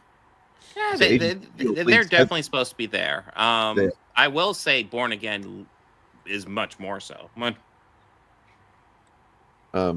Yeah, so Simply the most comic accurate and the best comic book adaptation Disney Marvel has ever done in live action. Incidentally, Kevin Feige had nothing to do with it. Wait, hold on, pause. So Wait. he just confirmed. Wait, what? So, no, but he just confirmed that the Daredevil, the Netflix Daredevil, was the best thing that Disney Marvel had ever done. But then he says that now Daredevil is Disney Marvel. He just contradicted himself. can I like maybe I'm my brain is glitching, but this looks fake. What is going on with this scene? I don't know. Look at Punisher. Yeah, standing was there. that like it looks like a green was screen that a shot. promotional shot maybe? Because there was not a scene like that would only happen because that's Elektra in the middle, right? So yes, that would only happen at the end of season 2, and I don't think fake Frank was Frank. ever in shot with them. Really Bernthal He was a standing there. sniper. Is it AI? Is it an AI video? It must be AI. It might have been some promotional stuff they did. So I can't nothing tell says the that quality we're very showing well. you something is better than something else than using a fake like video. Really not showing you a fake thing. Fucking crazy. Yeah, I was just like, I'm sorry. We were paused on it for a second. I was like, that is weird. The way he's like, Frank's just That standing does there. look weird, yeah. And I don't remember that happening. Crazy. Does she have a gun? She's You shooting know him? what's also funny is Kevin Feige was the person that created the earlier phases. Yes. So he's the bad guy now? Well, he got like cut. if there wasn't Kevin Feige, that Netflix Daredevil show would never fucking exist because Exactly. nobody would make it. No man. The best comic book adaptation Disney Just weird as fuck. Marvel has ever done in live action. Incidentally, Kevin Feige had nothing to do with it. But could Kevin Feige and company actually grab the baton and produce something good on D+? So I'm a little bit expanding the confused. Do they mythos and hate characters? everything before Endgame now too? Is it all bad now? Was it never good? I'm a little confused because Kevin Feige's been in charge of the MCU the whole fucking time. It just seems weird to say the only good thing is not Kevin Feige involved. Well, okay, then it all sucks. It was an actual Netflix promo, I guess, is what Matt Okay. here- Sorry, I just got held up on that because it's so bizarre looking. Mm-hmm. It's like that shot does Far not happen. superior in season original 2. from Netflix. And after watching the final episode of Daredevil Born Again Season 1, the answer is a definitive no. Ironically enough, the final episode is called Straight to Hell, and that's exactly where this series went. Now, full disclosure, Daredevil is one of my favorite comic book characters. I own a complete run and almost every single appearance. This is a plea to the emotion of his viewers. 2021. Yes. No one cares Never about let it this. be said that I can't be a sweet summer child, and never let it be said that I can't take the L because I was dumb enough to be cautiously optimistic about a Disney Marvel product. So this is Listen. like it just from a divorcing from the morality, which is not, it's not moral, Mhm. and saying if I'm judging Gary on how well he's grifting, this is pretty clever. It is. To do a thing Yeah. where you're like, oh, I was naive enough to, I was hoping it was going to be good, you know. So that's good that he includes that sometimes, because otherwise it might start to look like he's just going to say everything Disney Marvel is bad. But also this gives his viewers some sort of ammunition against people that are critical of him, because Mhm. they'll say, oh, well, he originally liked it and then he didn't like it, even though we know the only reason he's switching this up is because his numbers are declining and he's losing money on YouTube. Yeah, I mean, and because, you know, maybe he just feels like everybody has got, I don't know, who knows. We can maybe try and suss it out based on what he says, but he doesn't say a lot. That's what's fucked up. Actually, ask yourself as we're watching this, how much is he saying substantively about what he doesn't like? Well, we're 2 minutes in and he hasn't said anything yet. Gary, that's what Gary thinks he's good at. He's good at implying a lot. He's not as good as Critical Drinker, but he implies a lot. And the issue is it's usually fucking obvious what he's saying. Well, the lines that he's drawing here also don't make any sense to me. So he is saying that Kevin Feige didn't have anything to do with the actual production of the Netflix Daredevil series. He also calls it Netflix Daredevil, and then sometimes he calls it the best thing that Disney Marvel did was Netflix Daredevil, but then he says he calls it Disney Daredevil now that it's on Disney Plus, trying to make some sort of distinction there. But Kevin Feige made all of the movies that he loved in the beginning of the MCU, so he needs to have somebody checking his scripts, man, because like there should be somebody that's like, hey Gary, you kind of both you play both sides of the fence here with Disney. Yeah, this is definitely a both sides situation. And then he goes, yeah, that's part of the grift. Go with it. I was under the false impression that Disney Marvel might actually take some care with this series and that it was going somewhere where it. So based on his last review, which I guess was based off of the first episode, maybe first 2 episodes. Well, it would have been the first 2 episodes, yeah. He thinks that was had potential, that everything it was doing was good enough to warrant cautious optimism. If we're taking it, face value. Which is weird because I don't know about you guys, but like most people I've talked about, including me, I thought ended stronger than it began. It did. I think the first and the last 2 episodes were probably the strongest episodes next to a couple of the ones in the middle. But I mean, like all of the elements, I think that it was pretty. By the end of the second episode, for sure, you kind of get a sense of what this show's going to do. Yeah. Right. Like, in like, if Gary thought that they were actually going to come out and say, it's actually really cool that these cops are doing Punisher stuff, and we're on support of that, then he's a fucking idiot. You know what I mean? That was never going to be the case. It clearly wasn't. A slow burn still needs to burn, but this one just fizzled, and it did it pretty quickly. And in trying to fix and integrate what they had scrapped from the previous series, it just turned into repurposed slop. Concerning the previous character vandalizations of Daredevil. Character vandalizations of Daredevil. He said, makes that claim. It's a very passionate claim. Why? What about Daredevil? Because I guarantee if he's read any of this alleged run that he owns, everything that you saw in She-Hulk, you can find examples of in the comics. I mean, I'm trying, like, Charlie Cox has been busy. He's done lots of cameos and shit in Marvel. I can't think of an example where they've ruined Daredevil in any of it. Well, he's trying to get the word slop in their vernacular. He's trying to get that into, because you're good. I'm hearing less and less woke now and more slop and like vandalization of character and shit like that is what I'm hearing now. Whisper's talking about specifically showing these She-Hulk clips though. That's just Who would have thought Daredevil would be lighter and more fun in a comedy series? Which, by the way, like he's like, if we want to explore a full character here, he's not going to be like this dark, gloomy guy all the time. He's just not, because people aren't like that.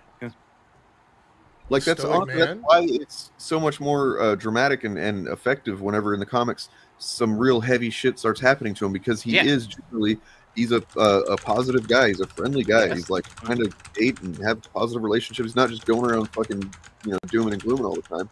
It's when the negative things start happening that he does that. Marvel had a couple of options. They could have never addressed it, which I would have recommended, or make it work some. So this is interesting because right here, he wishes that they would just never address these very specifically MCU connected things that like the Kingpin and Matt have already been in. So Daredevil, She-Hulk and Hawkeye. He thinks that he should not mention those. Right. Essentially, they just pretend those didn't happen. That's weird. It's a weird thing that you would expect. That is a really weird thing. Number one, you don't have to watch those things to understand Daredevil at all. You can jump right in and enjoy it. But then also, in about a minute or so, he complains that he didn't explain how he has an eye now. He literally complained. It's like, which one is it, Gary? You should be happy that they didn't fucking address the eye, right? Right. Somehow, but their genius idea was to actually expand on it. Did she shoot you in the face?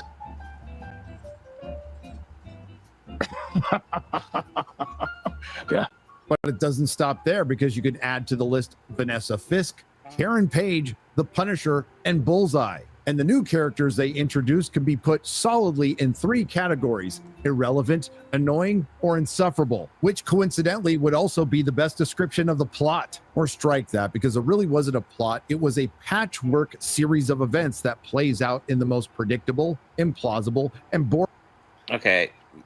So he's making fact, which is that this is, I think conceivably could be called a patchwork, even if you enjoyed the season. I can still see it as a patchwork. That's true. But then it's mixed in with all of these subjective claims about the quality of it that he doesn't substantiate in any way, shape, or form. I mean, he criticizes his girlfriend Heather, which I did as well in my podcast, because I am not a fan of her character. To me, Matt either needs to tell her his secret or break up with her. I definitely lean towards breaking up with her because I don't think she's going to deal with it well. Now he criticizes the law partner, which my criticism is we don't really get as much with her. She gets a little bit, but not that much. And I didn't find her, I don't know what adjective he used, insufferable or whatever.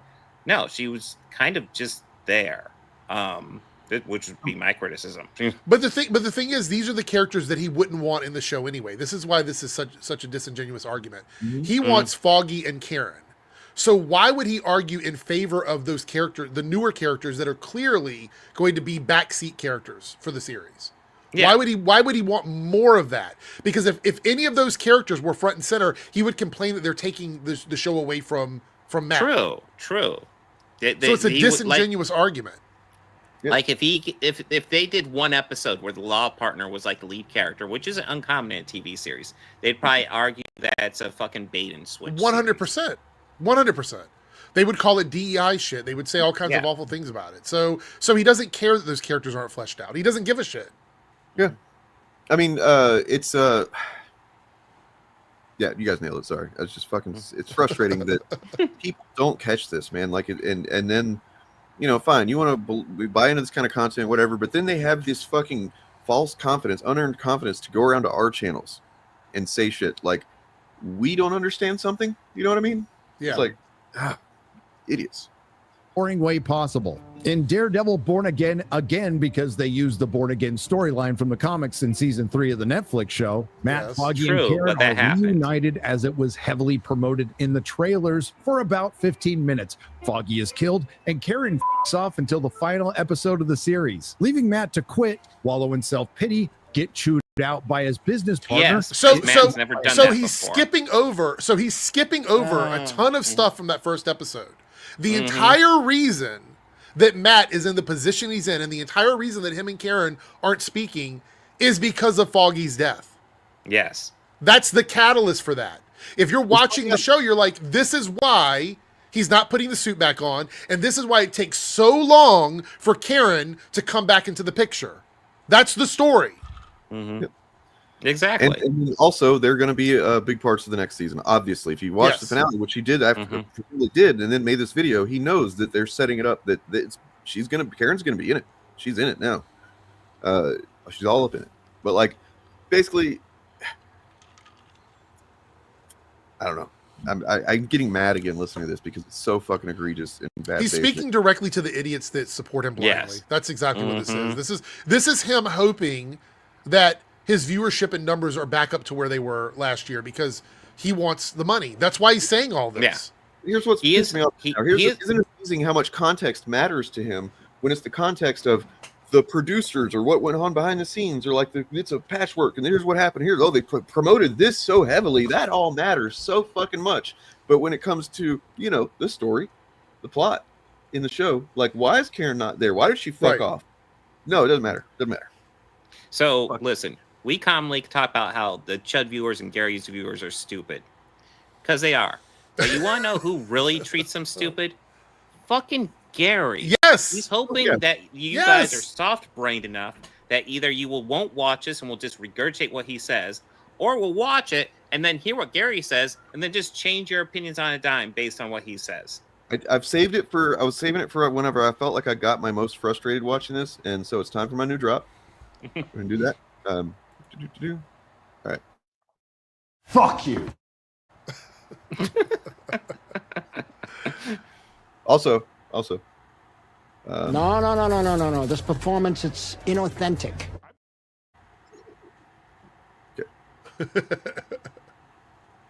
Teenage girl get chewed out by one of his clients and cry. He also defends White Tiger in a courtroom scene, which eventually gets him killed. Okay, that's a pretty big part of the season. That's a pretty big part of the season. Oh, but Bobby put a funny sound effect on it, so it's funny. You have this whole run. You know that he also, spoiler alert for the comics, White Tiger in the comic version of this that this is based on somewhat, he also dies at the end. Yeah, Gary, you know that, right, Gary? You knew that. Of course you did. I mean, the main White Tiger I'm familiar with is it the niece or the daughter? I don't remember. It's the But niece. yeah, it's the one. It's the one. It's Angela that comes up later. He mentions that because that's to show he's I'm very I've got my bona fides here. I know that this character becomes the White Tiger. He also thwarts a bank robbery with the help of Kamala Khan, Miss Marvel's dad, who might have mentioned it a couple of times. Excuse me, apologies. Yeah, he's proud of his fucking daughter. His daughter's a superhero. Holy shit! I don't know if Gary has kids. I really don't know. I hope fucking not. But if he does, then he must not know the experience of being proud of them. Yes. Because when you have kids and you're proud of them, you kind of, like an asshole, you bring it up a lot. I know. Yeah, he can't bring up that his daughter is Miss Marvel, but he's like, hey, we got a superhero in our area, Miss Marvel. She's amazing. He's bragging about his fucking kid. Kamala. She's in California visiting some friends there. Miss Marvel. This is her right here. A custom designed Funko in her. With the exception of Miles Morales, Kamala Khan's probably the most popular character Marvel's made in the past 20 years. Yes, that's I'm true. just saying. Hey, I will point out, remember we were talking about how he seems to have let his beard go? Well, he trimmed it up for this video, I think. Oh, that's good. He's watching us and got triggered. So. Oh, man, we know those guys got their beard game. I need to up mine. To instill in her the value of saving. And my daughter. Ah, the famous Kamala. Yes, Kamala. Who? And he finally dons his costume at the end of the 6th episode, because who in the hell wants to tune into a superhero show where the superhero is doing superhero stuff? And he does. Oh, listen, he's been doing superhero stuff throughout the entire fucking season. It just took him a while to put on the costume because he didn't want to put it on after Foggy's death. And it's also, almost like this is explained in the fucking show. He has to know, considering he has a whole run of Daredevil, that there's lots of times in the comics, there's entire issues that go by where he doesn't put on the costume or do anything Daredevil related. So does he want well done stories, or does he want like costume beat 'em up stuff? Like, which one does he want? Because it's a conflicting narrative here. Like, is he suggesting that the show is bad because he wasn't in the costume the whole time, or is it the show was bad because it was written badly and he should have had the costume on instead? Because clearly the costume doesn't make a fucking difference since you didn't like the ending of the series. Well, I bet you I could look at that Netflix series and find plenty of episodes where he doesn't put on the costume as well. Like the whole first season? Good. Like the whole first season? He wears the black outfit with like the beanie. And then the third one, he does the black outfit, the beanie again. I mean, look, this was an over hour or something episode and he literally was not in costume for the first couple of minutes of the thing. Right. And that wasn't good enough, though. Wasn't good enough. But again, he doesn't care because he still didn't like the end of the series, so the costume doesn't make it any better. I'm still wanting to know what he didn't like about it compared to the start. Can anybody explain this yet? Has anybody spotted it? It sounds to me like he he's just explained anything. It sounds to me like he's just mad that Marvel is making content that he has to watch. I guess I don't know. I mean, I'm pretty sure he was upset by Punisher just calling all his fanboys clowns. We get there. Mm-hmm. And I want Harrison. In sentiment, like basically, yes. If it wasn't for YouTube and the structure of how this works, he might be. However, I know for a fact because I did a fucking background search. I know he's lives in a house that's it wasn't super cheap, and it seems like the second one that he's bought with his YouTube money. So no, he doesn't live in a van or under a bridge or whatever. In a just world that was actually based on merit, he would be. This to finally face the villain they have been building up to all season, Muse, the serial killer supervillain who uses the blood of his victims. Which, by the way, can we pause it? They weren't building up to him all season. We got small teases of him. We got small teases of him. Mentions here and there, It wasn't in like I remember watching the first 4 episodes and we got teases of him. I assumed he was a Punisher fanboy at that point. Because I remember seeing the first 4 episodes. I was like, he's probably one of the fanboys, right? We're seeing him. Color me crazy, but I think Kingpin was the character they were building up the whole season. Right? Yeah. Maybe I was just watching a different show. I don't know. Maybe he thought they were going to be being friends at the end. I don't know. I mean, I kind of, I think it was with Bob of the Old Ways in Morgan. We talked about this, and they were kind of disappointed by Muse and how his whole thing wrapped up. And I was like, yeah, I can see that, but also, yeah, I was a little. I don't think he was insignificant because I think what happened with him was a catalyst to make everything else happen. That it was because everything with Heather and all the stuff that happens with the vigilante stuff with Kingpin, a lot of that hinges on what happens with Muse. Right. So I mean, yeah, he's a side villain. He's he's a catalyst character. I guess you could look at it as. But in the comics, he's an Inhuman with super strength and super speed. I'm going to point out differences between Jesus fucking Christ, Gary. I would love for you to find the single MCU thing that is exactly comic accurate. I'll wait. I do think the Muse storyline was supposed to be bigger, but that's irrelevant because I don't think they set that up in the show. Though, sorry, Lucy, for not saying that's wrong with you, but they didn't set. To me, Muse was not set up as the main villain of the season. No. I don't know where he got that from, but he's imperceptible to Daredevil. In Daredevil Born Again, he's an incel who's really good at Taekwondo. You would know about incels, won't you, Gary? Yeah, you don't go around throwing that word around like that, Gary. Your audience is going to get triggered, man. Mm-hmm. And that's probably why Heather Glenn was able to kill him with relative ease. And this is where the ease. She was almost killed by him. Right, she was laying on the floor, bleeding out. If it wasn't at the last minute, she would have been dead. She was almost dead. Like he had her wrist slit, and not the showy way, in the effective way. Not the. Spoiler alert: if Daredevil didn't show up, she would be dead. Mm-hmm. So I don't know if that's ease to me. That doesn't sound like relative ease, but okay. The series lost me, and if he's trying to say that it's way too easy to take someone's life with a gun, yeah, we agree with that, Gary. I think. Which, by the way, the whole Gary's missing what's happening in this scene, right? So Heather had been super critical about vigilantes since the time we met her. She's talked about it and how it's cowardly and all that. She has to make the decision in this moment to shoot someone and become a vigilante, to save her own life at that point. And that's what's causing her to spiral for the rest of the season because of this happening. And I do believe it's going to affect her next season as well. So it's a big pivotal moment that happens specifically to drive her character forward and to spend everything that happens with Kingpin and Daredevil after this. It wasn't with ease, and getting shot isn't with ease. She's not spinning around doing backflips, welding a lightsaber and throwing daggers. Like, she shot the person because that was all she could do. Yep. I was about ready to say, I think this is the first episode where Daredevil puts on the costume, but I think it was the one before this. And back it up for a second, though. Early on. I think he says this is where it gets ruined for him. I think he just said that. With relative ease. In Daredevil Born Again, he's an incel who's really good at Taekwondo. And that's probably why Heather Glenn was able to kill him with relative ease. And this is where the series lost me. And quite frankly, I don't know why it took me so long. Because why? So the series, he got mad that a woman had to fight for her life and was able to kill someone that was trying to kill her. I mean, I guess is he a fan of Muse? Like, why? She was no longer being actively murdered because Daredevil was fighting the guy. Then I guess it was easy.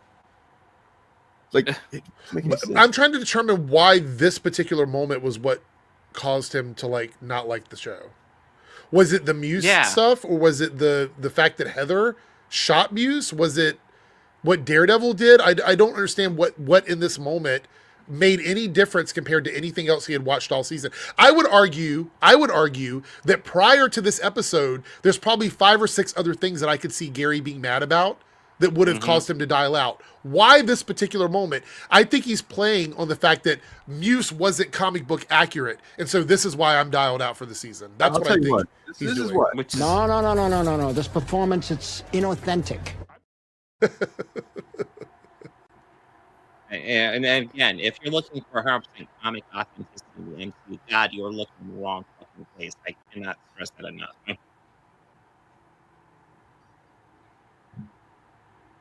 I mean, maybe. I don't know.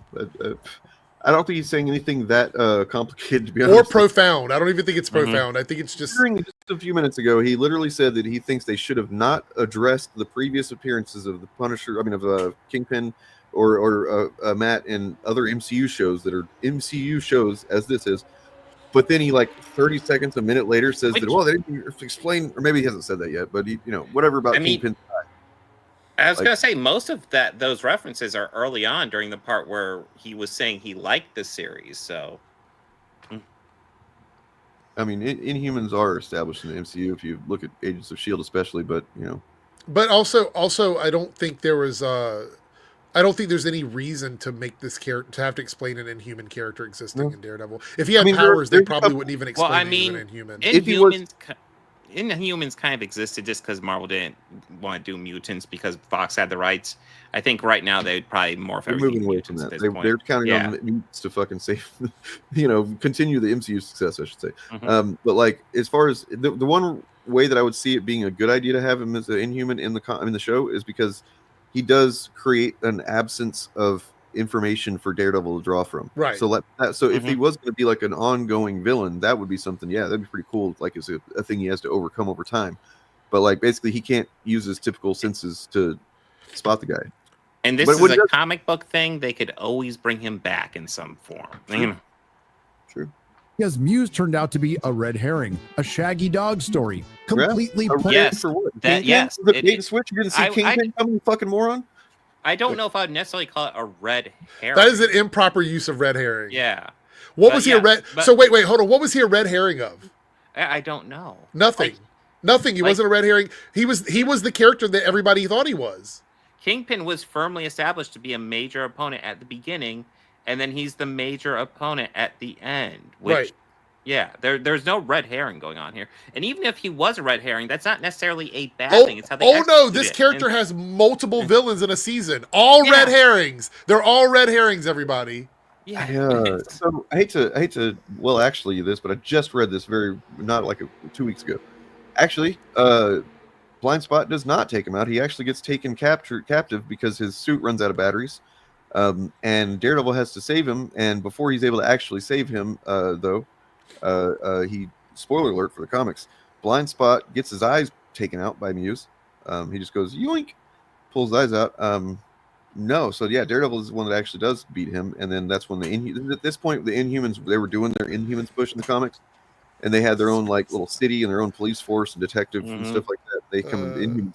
It was silly. I can't get over the term red herring being incorrectly applied here. It just doesn't make any sense in this, unless you're completely illiterate. Unless you're completely illiterate.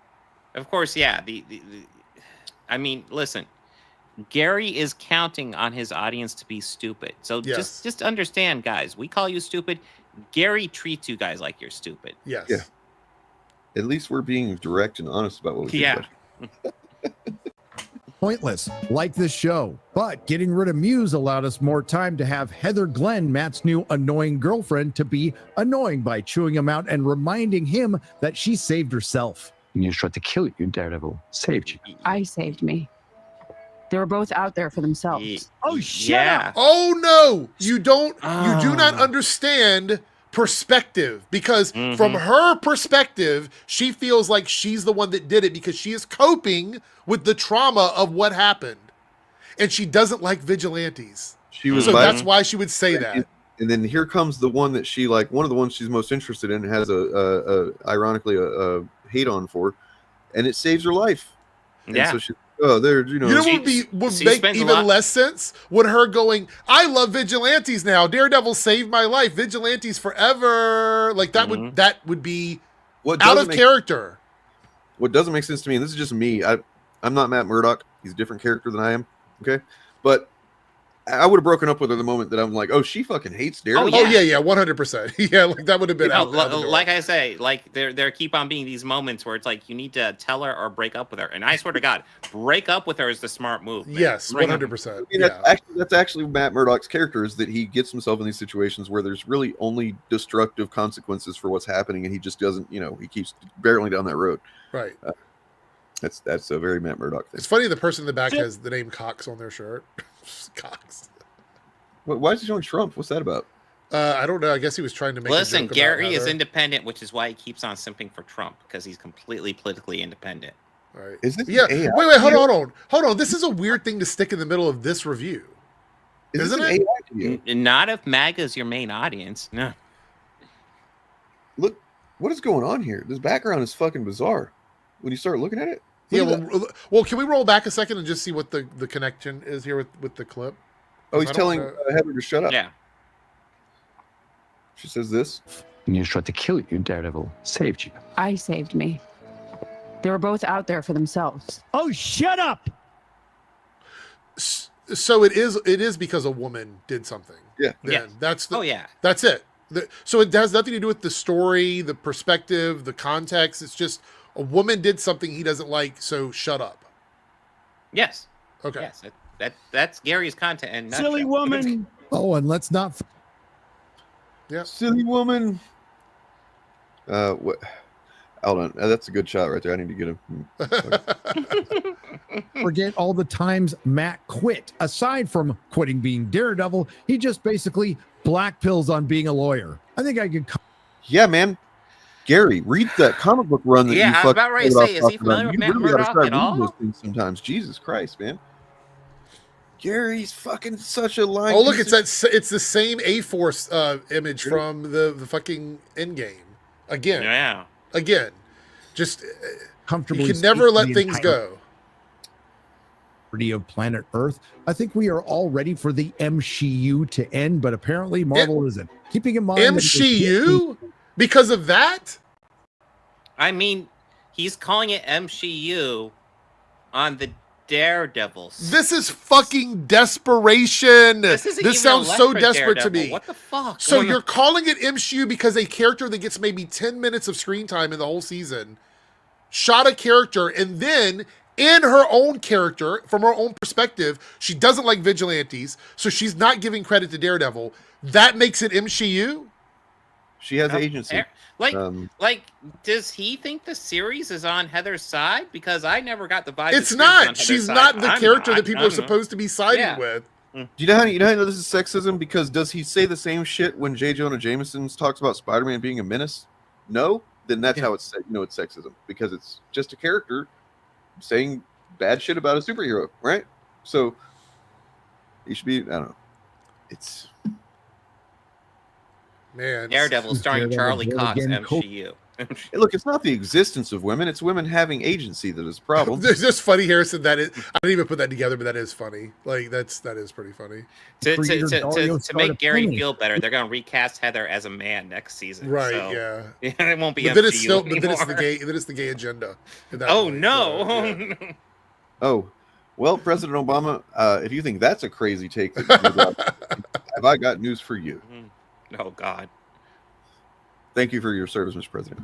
Who said that the MCU series has less navel gazing than the Netflix show. I would argue the best way to sum up Disney's Daredevil Born Again was it's about a navel. Wait, pause for a second.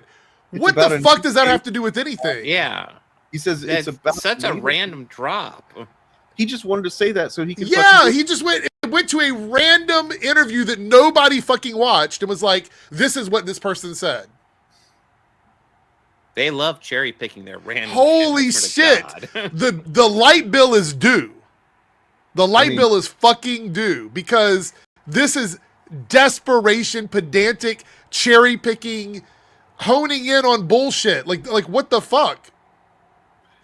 It's amazing. Once again, I will state that it is astonishing, and really, if this is what gives the grift away, the attention to detail with context that has nothing to do with what's actually in the subject matter that he's reviewing, versus attention to detail of the context in the fucking show. That's why it's grift. That's why it's fucking dishonest. That's why it's bad faith. Wow.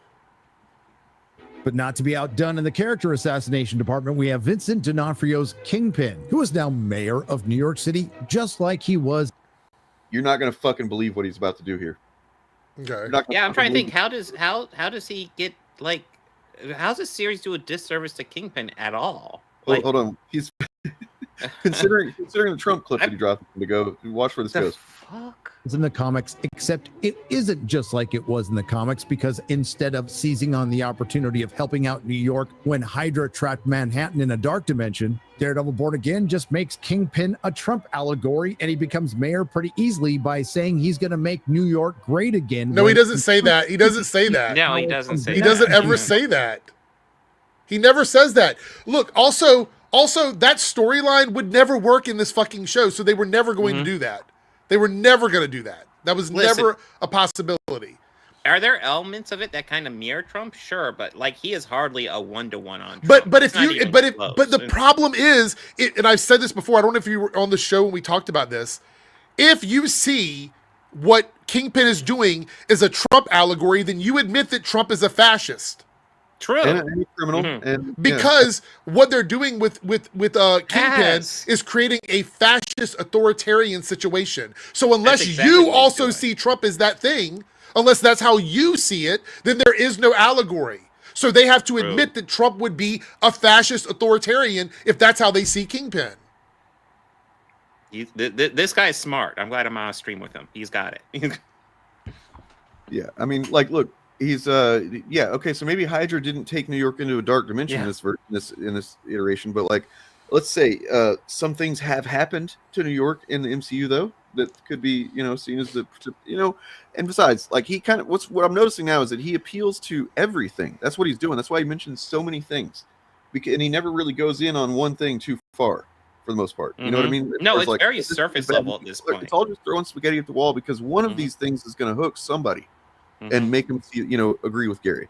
Overall, he hasn't even said that much. It's mostly just being clips and bringing up random cherry-picked articles and shit. Like, yes, this was all done, by and large. Yes, it was filmed before Trump took office.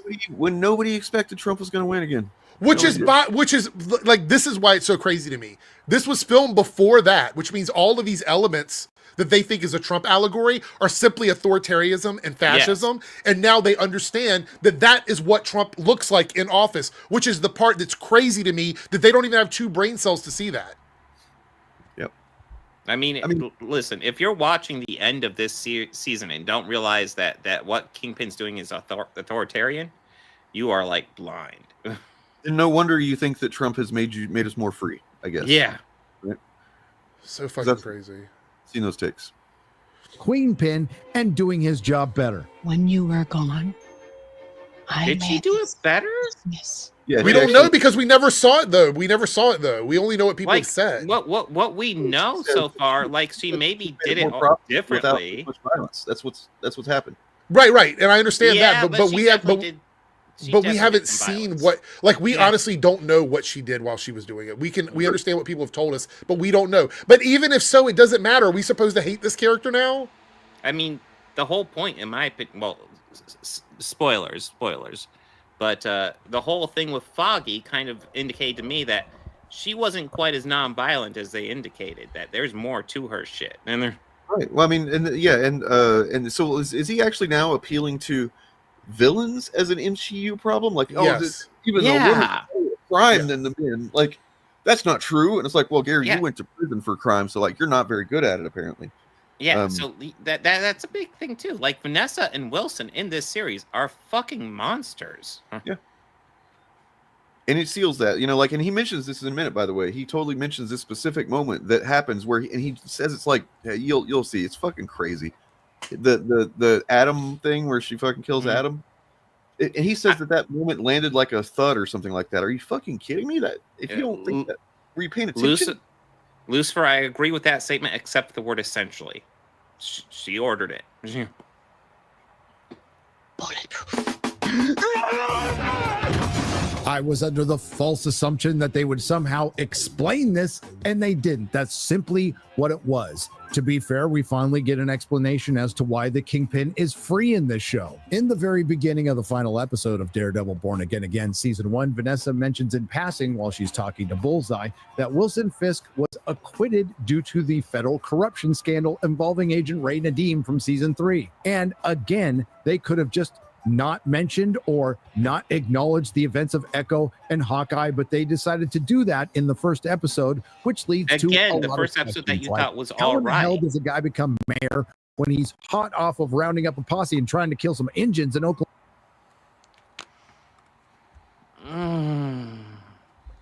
How does a guy become president when he's hot off of leading a fucking insurrection in the most fucking violent domestic terror or domestic terrorism or terrorism act since 9/11? How does a guy get elected in the presidency, Gary? Like, it's not like he admitted to raping women or anything. It's also like also like maybe they're setting up the idea that the election was not fair. Maybe there was something sketchy that was going on. No offense, sketchy hot hands. Maybe there was something sketchy going on that got him elected that we're not aware of yet because we're still watching the fucking story unfold. I mean, and look, and I don't think anybody really needs to hear this, but I will say it just because we will. He does this because he knows he can get away with it, because it's not, it's not the most egregious thing you can say, but engines, man, like engines. Yeah.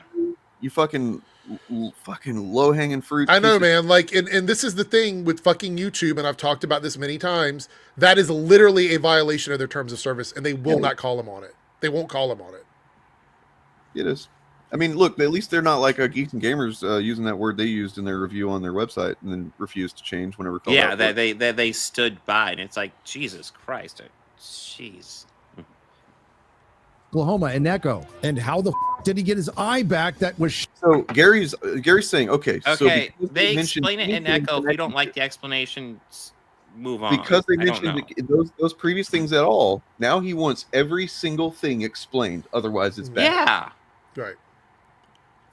It's like he's a comic book guy, right? So now he cares. Now he cares about what happened on those shows. Now he cares about what happened on Echo. Now he cares about what happened on Hawkeye. Yeah. Listen, the show sucks because the eye thing is he's got money and he got a prosthetic eye. Listen, the show sucks because it references those the other shows that he dislikes, but it also sucks because it doesn't reference them more. Shot out by Echo. Don't know. Oh, and I know there's so many more questions than that I'm not going to bother to get into because where's he filming at? Let's just say after 9. So he actually wants to know the answers to these questions then?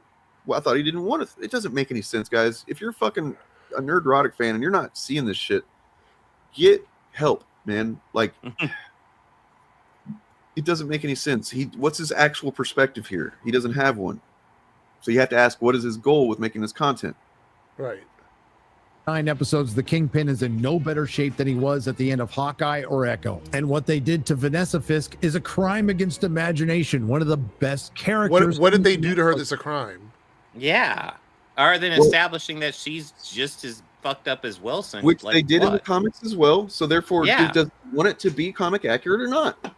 I mean, I thought he liked Netflix Daredevil, and Netflix Daredevil season 3 was establishing that she is just as fucked up as he is. And Born Again just kind of says, definitely. Look at that. She was a fucking looker, though. Goddamn. Anyway, yeah. But like, she'd fucking every other thing he says contradicts every last thing he says. Right. Yes. It's insane. Show. The ride or die wife has just been reduced to a Disney Marvel girl boss. The only reason the Kingpin's empire is still. He was in prison, and she ran the company while he was in prison, and did fucked up things. Like, what channel are you watching on there, Kitty? Because I mean, maybe you need to refresh your thing, or maybe you're watching on the. What's happening? Well, no matter what, guys, make sure to like and subscribe. No matter what channel you're on. Oh, it's on mine. Yeah. Get my likes up. 3 likes. What the fuck, people? What's up, dude? Jesus Come on, Christ. Get the likes up. So, girl boss is typically used to explain corporate feminism, right?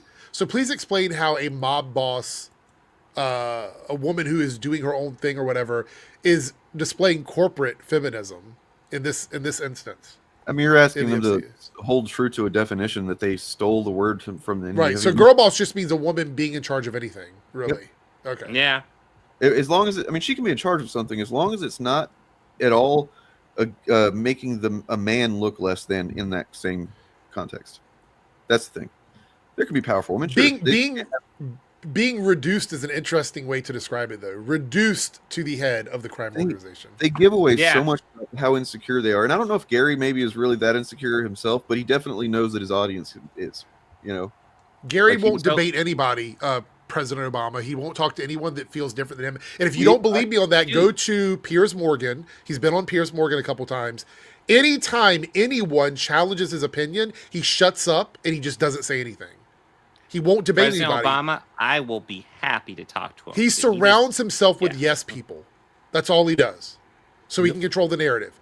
If he's a guest on somebody's show, he controls who's on that show with them. If he has people on his show, he controls who's going to be on that show. When he's in an environment like Piers Morgan where he doesn't, he clams up.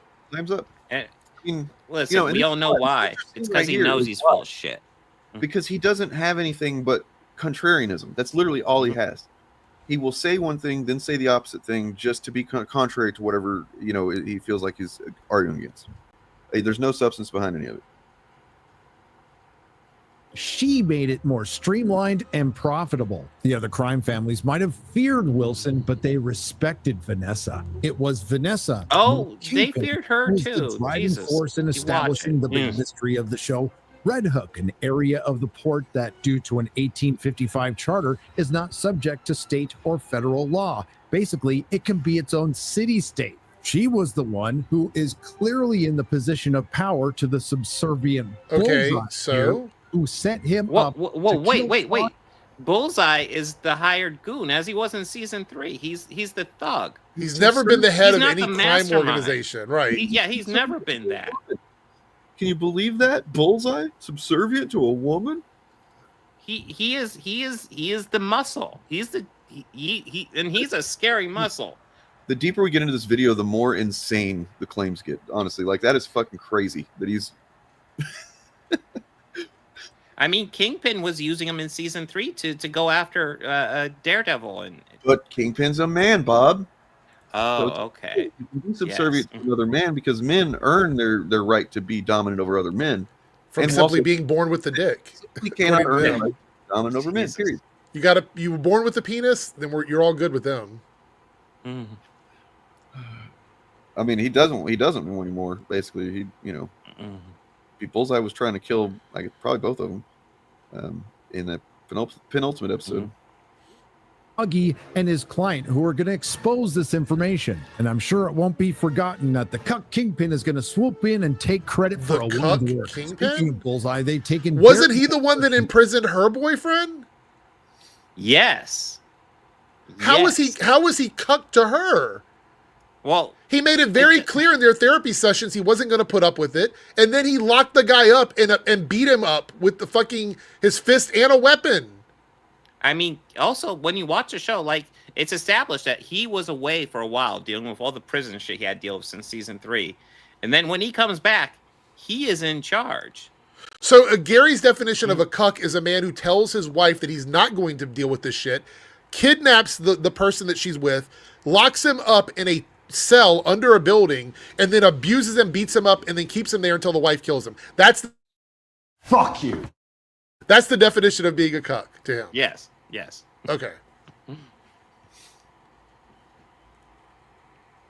Nemesis and one of the best villains in comic books. It literally calls... Hold on. Go back a second. It literally says there in that picture he's showing that Bullseye is a mercenary. Yeah. He works for hire. Mean, Gary? He's a hired mercenary. He's not the brains of the operation. He's the thug. Oh, it's muted. I know. I was just trying to get to the. Okay. Oh, I was trying to get back to where that showed that. It was after this. Yeah, it's after this. It was just a couple frames behind where we were. You're mad that a mercenary was hired to do a hit. Yeah, a mercenary because the person that hired him is a woman. Oh my god! Holy shit! It's right there. Yeah, mercenary. So Gary, Bullseye, mercenary. Gary. Man, you really ought to read some of those comics you claim to have, because you clearly have. Even Gary, you could go to just Wikipedia and read this shit, my man. If you're too lazy or you just don't read too well, I don't know. To have somebody else read it to you, something. But this information is very well known. Does he not know what a mercenary is? Oh no. Jesus. Didn't you the other day say that Mahler and Gary had a disagreement? I mean, the other day, did I say that? I mean, I don't. They did have a disagreement. There's a video about it. You can watch it. All right. Arch nemesis and one of the best villains in comic books, and turned him into a cowardly snitch who's afraid to be released in the general populace in a prison. And they managed to do that. Whoa, wait. So, like, Kingpin had him released in general pop to get him killed. That was the whole point. There was never established that Bullseye was afraid of that at all. He escaped. How was he afraid of it? He literally just saw an opportunity to escape. That's it. He literally, like, took out one of his own teeth so he could seriously injure a person with it. Like, fuck. Oh, dear. The only real full episode he appears in. Speaking of Bullseye, you know who else was heavily publicized in the trailer and the promotional material, but not in the show very much? The Punisher, who in episode 4 had one. So Gary seems to believe that there is an amount of screen time in media. Yeah. That there's a minimum. So what's the amount? If you're in the promotional stuff for the TV show, I mean, what, 6 episodes, 7 full episodes? Yeah. I mean, I don't really understand how that correlates. You need 8 episodes and one episode where you star and a whole arc around you. Not in the show very much. So, but I mean, I'll say this, and Gary actually says this too. The scene in episode 4, fucking phenomenal. One of the best moments, like just in the MCU. The Punisher stuff in this season is fantastic. Fucking awesome. It's like I don't give a shit how much time he's in it, as long as it's that fucking good. And you know, even if he's not that much in it, the Punisher cult, the Punisher groupies, they're a big part of the series. They're an issue. That's why Punisher is there. Clowns, basically. Yeah. One of the best scenes of any. Oh, Jacob. Oh, I see what you're trying to do, buddy. No. Okay. So, no, he does surround himself with yes men. You know what they were arguing about? What they disagreed about? How bad Deadpool and Wolverine is compared to Ahsoka. That's what they were disagreeing. Just for shits and the actual disagreement, you're a fucking moron. So, I just looked it up for shits and giggles. Because I knew it was a small amount of time. Thanos was in Endgame for 13 minutes. Sounds right. That's a 3-hour movie. Mm-hmm. He was in it for 13 minutes. But he was heavily used in the advertising. I guess he should have been in it for like the whole 2 hours of the movie because he was heavily used in the advertising. Matter of fact, Thanos is only on screen in Infinity War for 32 minutes. He shows up in scenes for 32 minutes of a 3-hour movie. He's the protagonist. Yeah, it's dumb. Anything on Disney Plus, and definitely the best of this series. Say his name, you coward! Say his name! It's not about him! You hate yourself. All the background music. We got to do the silly background music. Got to have silly background music, otherwise people might actually recognize. This has got to be really tricky. It's a good scene. He's trying to say this is a good scene, and it is, but he's also got to downplay it at the same time, which is fun. Mm-hmm. This is where his job gets kind of challenging, I think. Yeah, like Dane said, like you said, Dane, in that one graphic, it's like naked a chick at a bar. Right. It is. It's just like that. It's like I want to talk about how hot this chick is, but I gotta tell her she looks. I'm still ready to wear that dress. Right. God damn it. Unfortunately, whatever audience was actually watching this got whiplash because it was preceded by one of the absolute worst scenes in the history of Marvel on Disney Plus and in the series. Oh, Seinfeld music. Nice. So it once again he shows this and it's added crap to it, Seinfeld crap and canned laughter. I'm not quite sure what he says about it. I think this is about where I stopped watching the video because I was like, I don't even understand what you're saying, Gary. Like, I mean, I can intuit based on what I know of him to what he's trying to say, but he's not actually saying it. So. And I'll be able to watch this segment. Then I have to jump out of here because I have to work tonight. So okay. What peanuts? Butter toffee. Toffee for the man. But you can't eat that. Hey, Wilcox, are these boxes evidence? Nah, the mother boxes was evidence. I paid for this shit. Complaint against your alleges.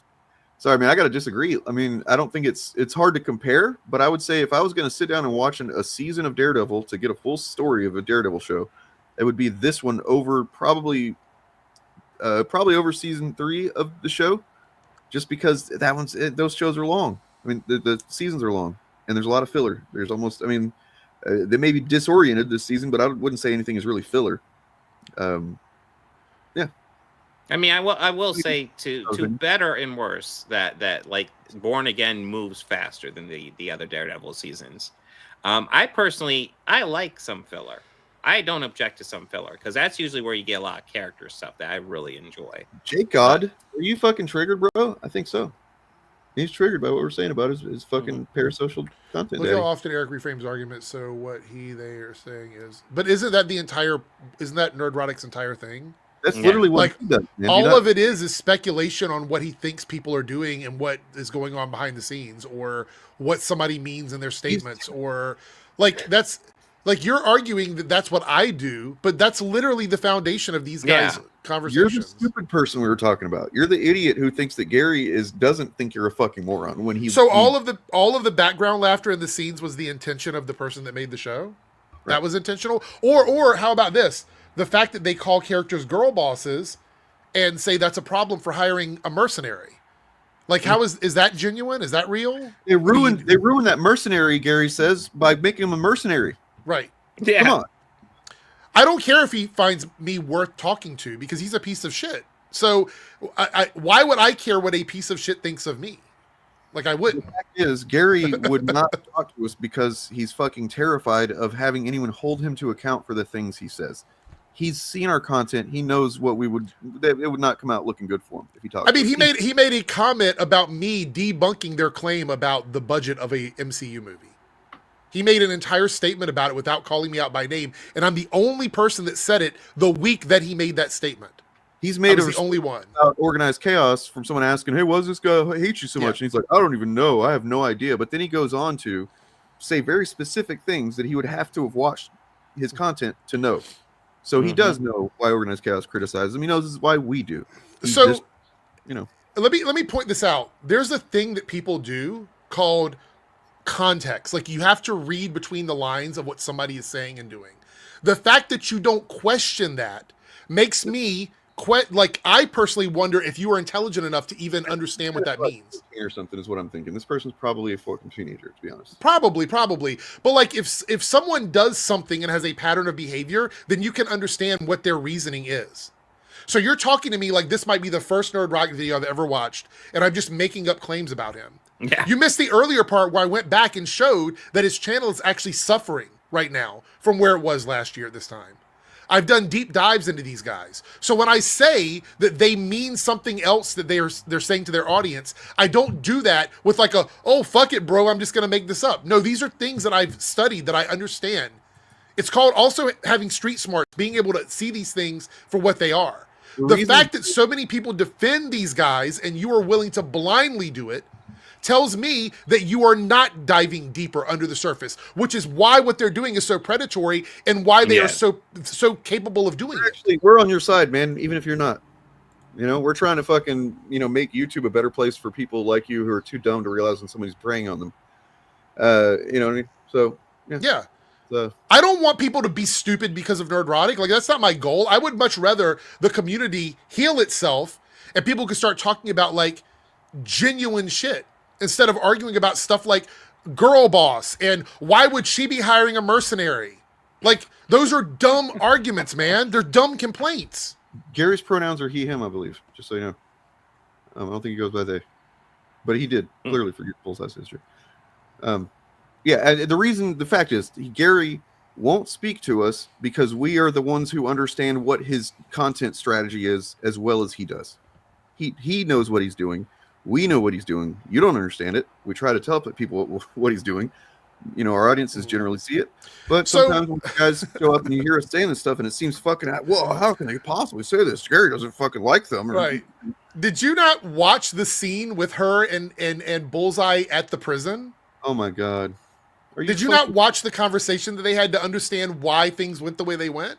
You're not equipped to have a conversation, man. You're showing up here making, come on, dude. You didn't watch the show. You watched them talk about the show. Because if you did, you would know why he agreed to do what he did. It would make sense then. I'm sorry, that's fucking retarded. All right. stole approximately 5 boxes of fiddle faddle from a bodega. Well, I did do it. Oh, I get it. The black guy, I have to go after this anyway, but the black guy who is talking about systemic issues within the black community and actual poverty and disparity and food deserts and not being able to afford food and how they are unfairly treated in the system. That's a joke to Gary. Source of comedy, yeah. Yeah. That's the joke. That's so I funny for a guy that actually went to prison. That's hilarious. That's funny. Yeah. The whole point of this scene is that Matt's trying to get him a good deal, and he has quite a few good deals lined up. And the guy's saying, dude, I've been fucked over my whole life. Why should I take a deal? And it's a moment That's the for whole argument. And the entire point of this, before I go, the entire point of this is to change Matt's perspective on why he's a lawyer. Mm-hmm. Because he's been struggling with it the whole season. And this guy comes along and Matt thinks he's doing the right thing. And then he realizes that he's a cog in the wheel of a system that he doesn't agree with. And then that, combined with the argument that he has with Frank Castle, flips his mind around and convinces him to go back out and start doing what he was doing before. That is called understanding the context of the media you're consuming. That's what this is about. The reason Gary's putting so much effort into undermining this scene is because of the effect it literally had on me. It took me by surprise how I was watching. I was like, dude, why is he being like this? It's a good deal. Yeah, I was like, man, Matt's doing a good lawyer, man. He's giving you some good deals. deals. And I'm like, oh shit, yeah, okay, yeah. That's what he makes his points like, hearing what he's actually saying to Matt Murdock in the scene, and then going, yeah, that makes a lot of sense. It's and the best thing about it is they characterize the guy that's arrested, I can't remember his name now, but they characterize him enough that you can understand where he's coming from. But also, it's to serve Matt's story. Yes. So you get a genuine character who has a genuine problem. You have Matt's story being pushed forward because of this. And also, it's a good flip on the head for us, the viewers. So I don't understand what the argument is here. Why it's one of the worst. Why is it one of the worst scenes in the MCU? Is this where we read through the lines? Is this where am I putting words in their mouth? I'm just asking the question. Why would this scene be the worst scene in the MCU? I personally hate it when characters learn and grow and develop. So I hate this scene. I mean, Brock, I'm glad that you found other people besides Nerdrotic. I don't know about who that is, but like, you haven't found anybody that's unbiased. I hate to tell you, like, you just haven't. Because nobody's really unbiased. They might have different biases that you agree with, or you understand where their biases are coming from, and so you're okay with them. Nobody is unbiased because nobody's a fucking robot.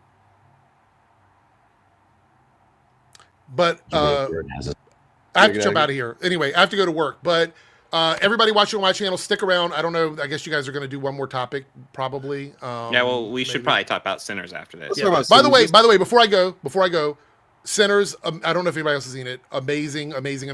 Ryan Coogler. Agreed. Great. Fantastic. Michael B. Jordan. Great.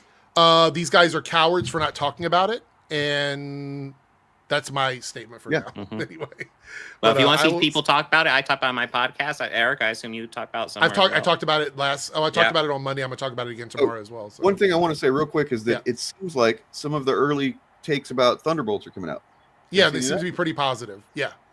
Looking pretty good. Yeah, it looks like fun. Like I'm not gonna lie, the advertising campaign I've seen for it, it's I mean, funny. Sure it is fun, but the takes are focusing on how serious and like how like kind of darker it is in a way, shit like that. So, all right, I'll see everybody later. Keep watching on my channel. Be good. Don't get banned. Don't get banned. All right. So, Sinners is a film by Ryan Coogler, and everyone seems to be in agreement that it is a very good movie. Yes, it was excellent. Yeah. And these guys like Critical Drinker, Nerdrotic, and so on are always talking about how, well, we can't do anything original. Hollywood's just making, IP crap all the time and repeating stuff and remakes and blah, blah. Okay, to some degree that is true. I do want to see more original films made, like, that put out into theaters and become a well-known, property that doesn't happen like it used to at all. Sinners is exactly what these guys are looking for. So you go to their channel to find the video about Sinners, and where's their video about Sinners? What's going on? What do you think about that, Bob? I just thought I'd bring up Rotten Tomatoes here real fast because Rotten Tomatoes, I always want to say you gotta take it with a grain of salt. This is just an aggregate, but like overwhelmingly, this is telling us that people who went to the theater liked it and critics liked it. Pretty overwhelmingly. And I went to the theater and I saw it. I thought it was excellent. I like the storyline. I like Spoiler alert what for they the do for with the Sinners. story. I mean, it's I think it's partly in our marketing, or if it's not in the direct marketing, it's being talked about openly enough that I feel like it's not really a spoiler anymore. What is about halfway through becomes vampire movie, right? Something like that. Yes. Probably the most similar movie I would say like it would be Dusk Till Dawn. Yeah, but I think Sinners handles it much more smoothly. Dusk Till Dawn feels like two really solid movies just kind of haphazardly shoved together. This one feels like the same movie. That's what it was. It's just two movies. It's like But yeah, good movies, but what the hell? it's fun. But look, From Dusk Till Dawn is a fucking classic '90s, just like fun ass movie. It's got a perfect blend of Tarantino and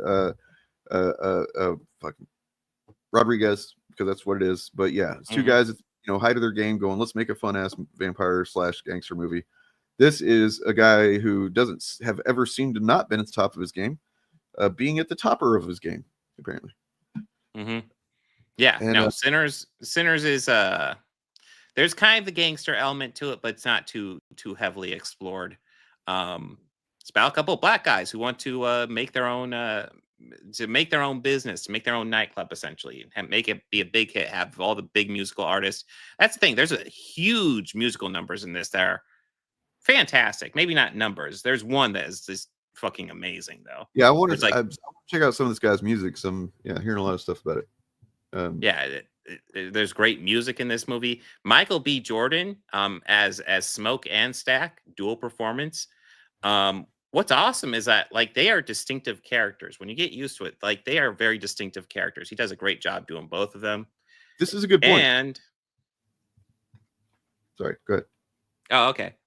Yeah, I was just gonna say this is a overall this fantastic movie. I don't want to spoil too much. Yes, there are vampires, which were teased in the trailer, but yes, there are very much vampires here. And not get into spoilers, but like there's definitely woke stuff in this movie, undeniably. I mean, it's literally Jim Crow era Southern United States with a couple of black guys like trying to set up their lives apart from all of the systemic oppression that they face, right? Yes. That's as woke as you get. It's literally where the term originated from, that era, and literally in blues music, in fact. So like it's a movie, the conditions that created the word woke in the first place.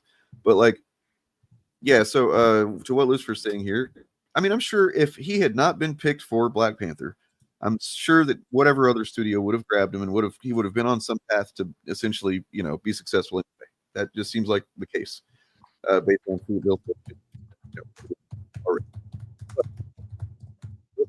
This goes against so many narratives, by the way, and that's why they won't talk about it in a positive way. I doubt they'll talk about it negatively. That's the thing, they can't. If they talk about it negatively, then there's going to be way too many people that have seen the movie that are going to go, wait a second, this is actually a really good movie, and you're saying that it's blah blah blah. But if they talk about it positively, well, there's going to be another segment of their audience that are going to think they're betraying them because the blacks in the movie and stuff.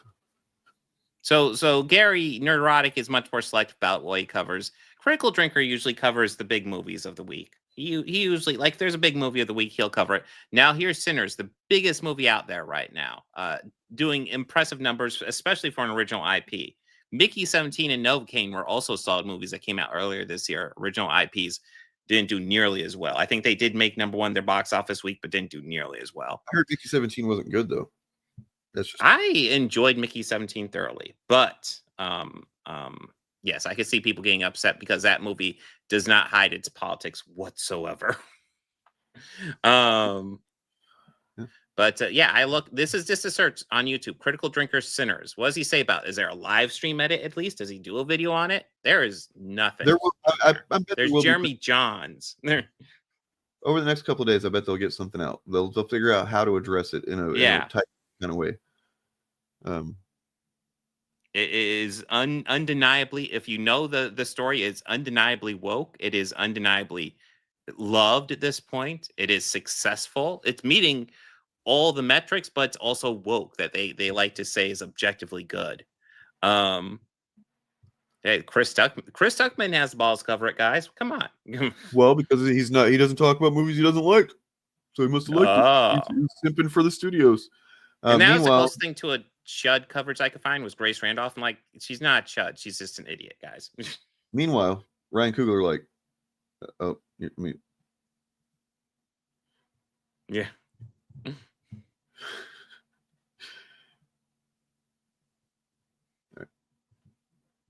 But yeah, I just find the silence on this movie unbelievably interesting. oh, they said it on X, which is where everybody goes to hear their opinions on movies, right? Oh, yeah. That's where they post their movie reviews on X. Because Nerdrotic and Critical Drinker are famous X users, right? That's what they're known for, right? Yeah. If this was, they're X-tubers. Don't go look at that.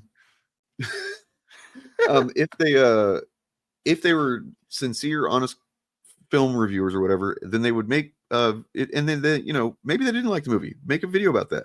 If you do, then they would need to explain why this doesn't go, like just literally fit all the check all the boxes of what they often say is woke or whatever. What was it? The Woman King was there was that. There's anything basically that has a black lead in it. They've pre-called it woke before the movie ever even came out. I mean, there's actually a great example on Nerdrotic's channel right now. Let me bring it up right now. So he didn't do a video on Sinners, but you know what?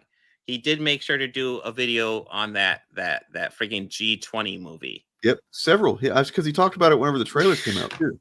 It's like, who cares? And look, he's talked about how Snape is going to be black. So that's clearly bad, right? That's a bad thing. He's done also black 3 Captain Snow White America. videos. What does he say? Captain Africa America? I'm sure he does. You're right. There's no such thing as woke. That's true. I mean, that is it true. was in the original context of how it was originally created. There absolutely was, but since it was co-opted by the right and people like Nerdrotic and used to mean anything, yeah, it has been, dissolved of use. And look at that. His negative review of Born Again is doing quite a bit better than his positive review of Born Again. That's weird. Interesting.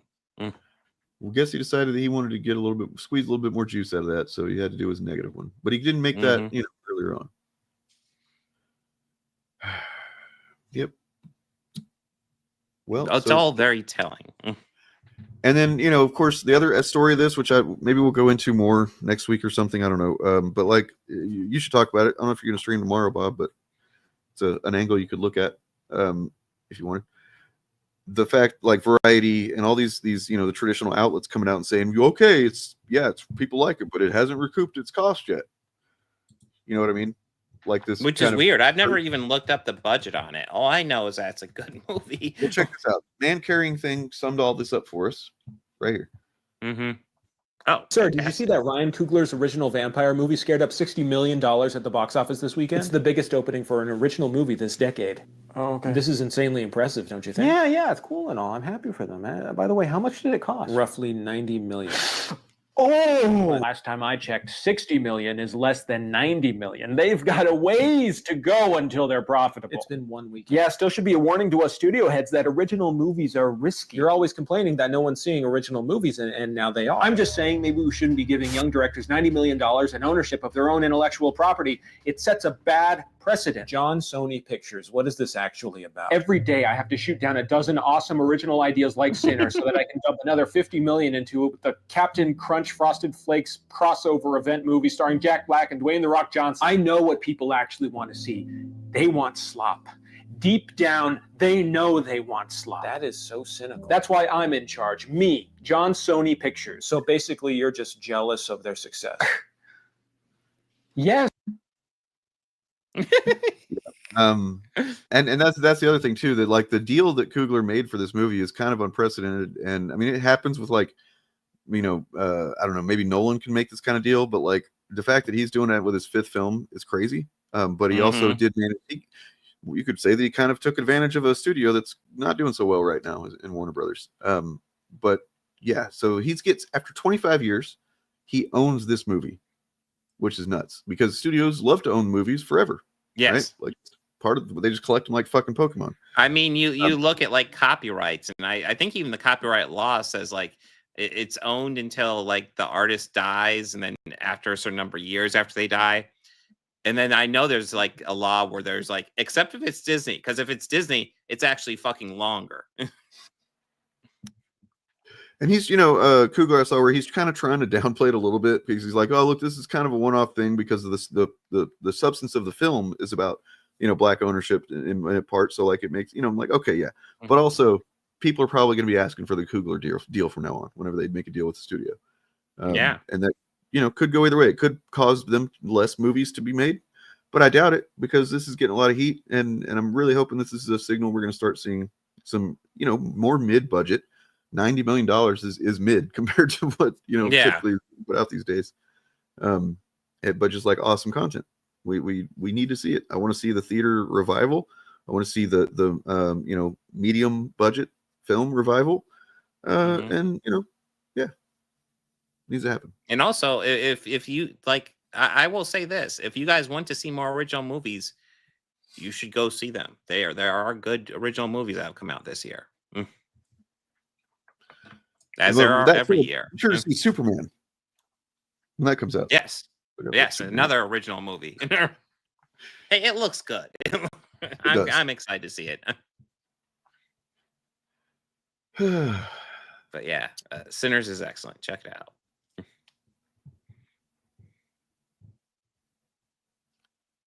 Yeah, believe it or not, some of them aren't made by A24. What? A24 became like the Marvel of just like independent films or something. It's kind of bizarre. Yeah. That is. Yeah, I mean, I'm gonna try and. I mean, look, and around. I would be embarrassed to admit that, but I'm gonna admit it. I got $100 in gift cards to Cinemark for Christmas. I still have those. I haven't used any of it. Mm-hmm. Yeah, $100 in gift cards. That's enough to see 2 movies. Right. I can almost see a full movie with it. Whoa. I mean, the reason is because I got, got 3 kids and stuff. And it's like when I went to go literally look up the total for all of us to go see a movie, it was like $78. And dude, yeah. I was like, holy fucking shit, dude. If you get popcorn and shit, that it adds up so fucking fast. Go to the comments sections of these posts and you see who their fan base is. Some even called the last 10 minutes race porn. Of what? The movie?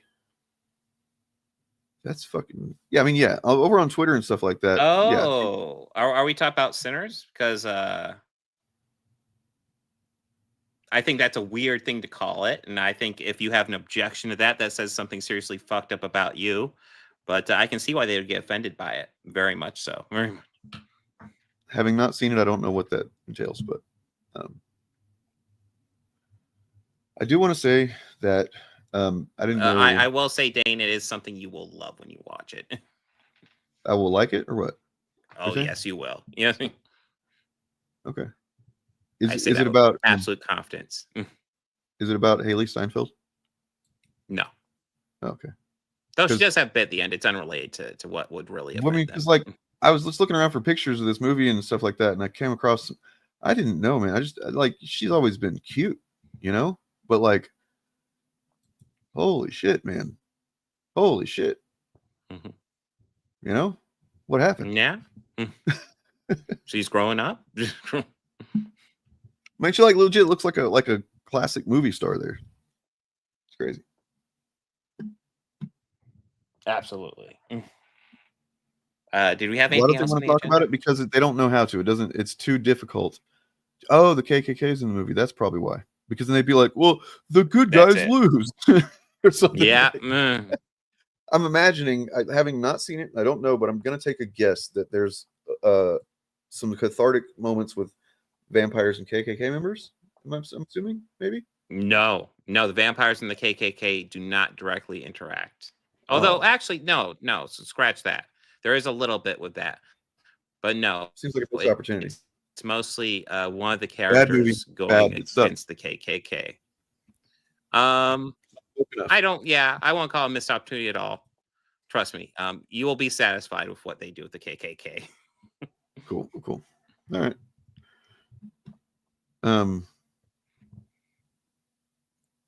that's about all I had, really. I mean, there's the fact that it's not really much to talk about, except they just haven't managed to, as of this morning when I was doing thumbnails anyway, they have not managed to successfully show their disdain of The Last of Us season 2 episode 2 on IMDb. That may change. They may manage to, overwhelm the overwhelmingly positive response to the episode. Spoiler alert for that show. But if you know the spoilers of the second game, the big spoiler, they did that in the second episode. And if you remember when that game came out, even before it came out, because I think it leaked before the game actually came out, that was going to happen.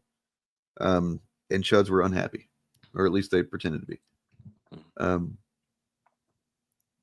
That's true. I mean, look, Captain America has said in the comics pretty recently during the Dark Reign event, Captain America said he's known some vampires that are good people. He's never known a Nazi that's a good person. Vampires can just be innocent victims who have fallen, and they can choose to not take it out on people. They can choose to get their blood through non-harmful means and stuff like that. There's no way for a Nazi to not be a bad person. Period. Yeah, that is something they chose.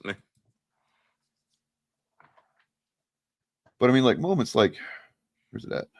This kind of shit right here makes me want to see this movie. Oh damn, that's a small image. Why did I grab such a small one? But like Coogler knows how to shoot a movie, dude.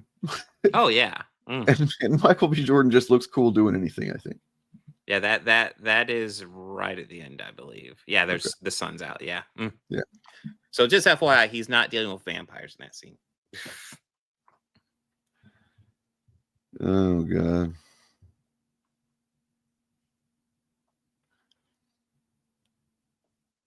Why is she engaging with the shit, or is she just like getting a lot of abuse? And maybe it was out of line, but I did make the thumbnail to kind of make fun of Chuds. Maybe I hope it came across why I made it the way I did. Let me see. I'll pull this up here.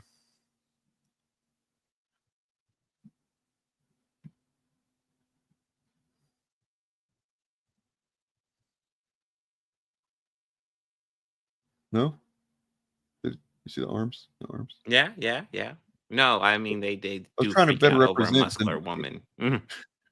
That's something that we, if we, I don't know how much time you got, but like Critical Drinker literally said in his review of the episode that, spoiler alert, Last of Us, that the woman that got to play Abby doesn't look anything like the one in the game because they couldn't find a human being a woman who's actually that large or something like that. Which is completely inaccurate because I'm certain they could. I mean, they know female wrestlers exist, right? They're not small women. Yeah. So Bob of the Old Way shared a picture. I'm assuming he's okay with this. This is his friend Claire. He says, "Let me download this shit."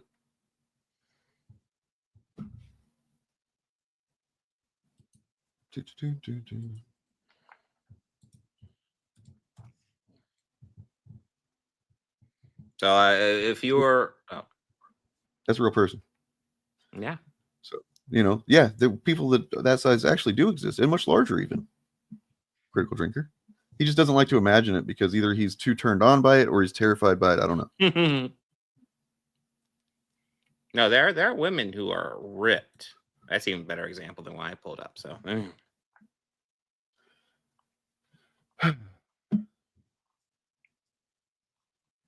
Maybe so. Probably so. Yeah. But, far be it from Drinker to be factual. That being said, I do have a clip to kind of go out on unless you wanted to. No, I will be live tomorrow, guys. I have a poll up. This is for Saturday's stream, though. So I'll be live Thursday and Saturday. Hopefully both times this week. Got it planned. But we got what Marvel book should I cover on Saturday? Amazing Spider-Man #1's winning, but we also got Daredevil, Cold Day in Hell, Deadpool kills the Marvel Universe one last time, and Ultimate Wolf. Sorry. What was that? Huh? Not yet. No. Oh, it's good. I just thought it was a cool cover. I wasn't planning on getting it. Then I saw the cover. Well, it was one of the variant covers. And I was like, oh, that's cool.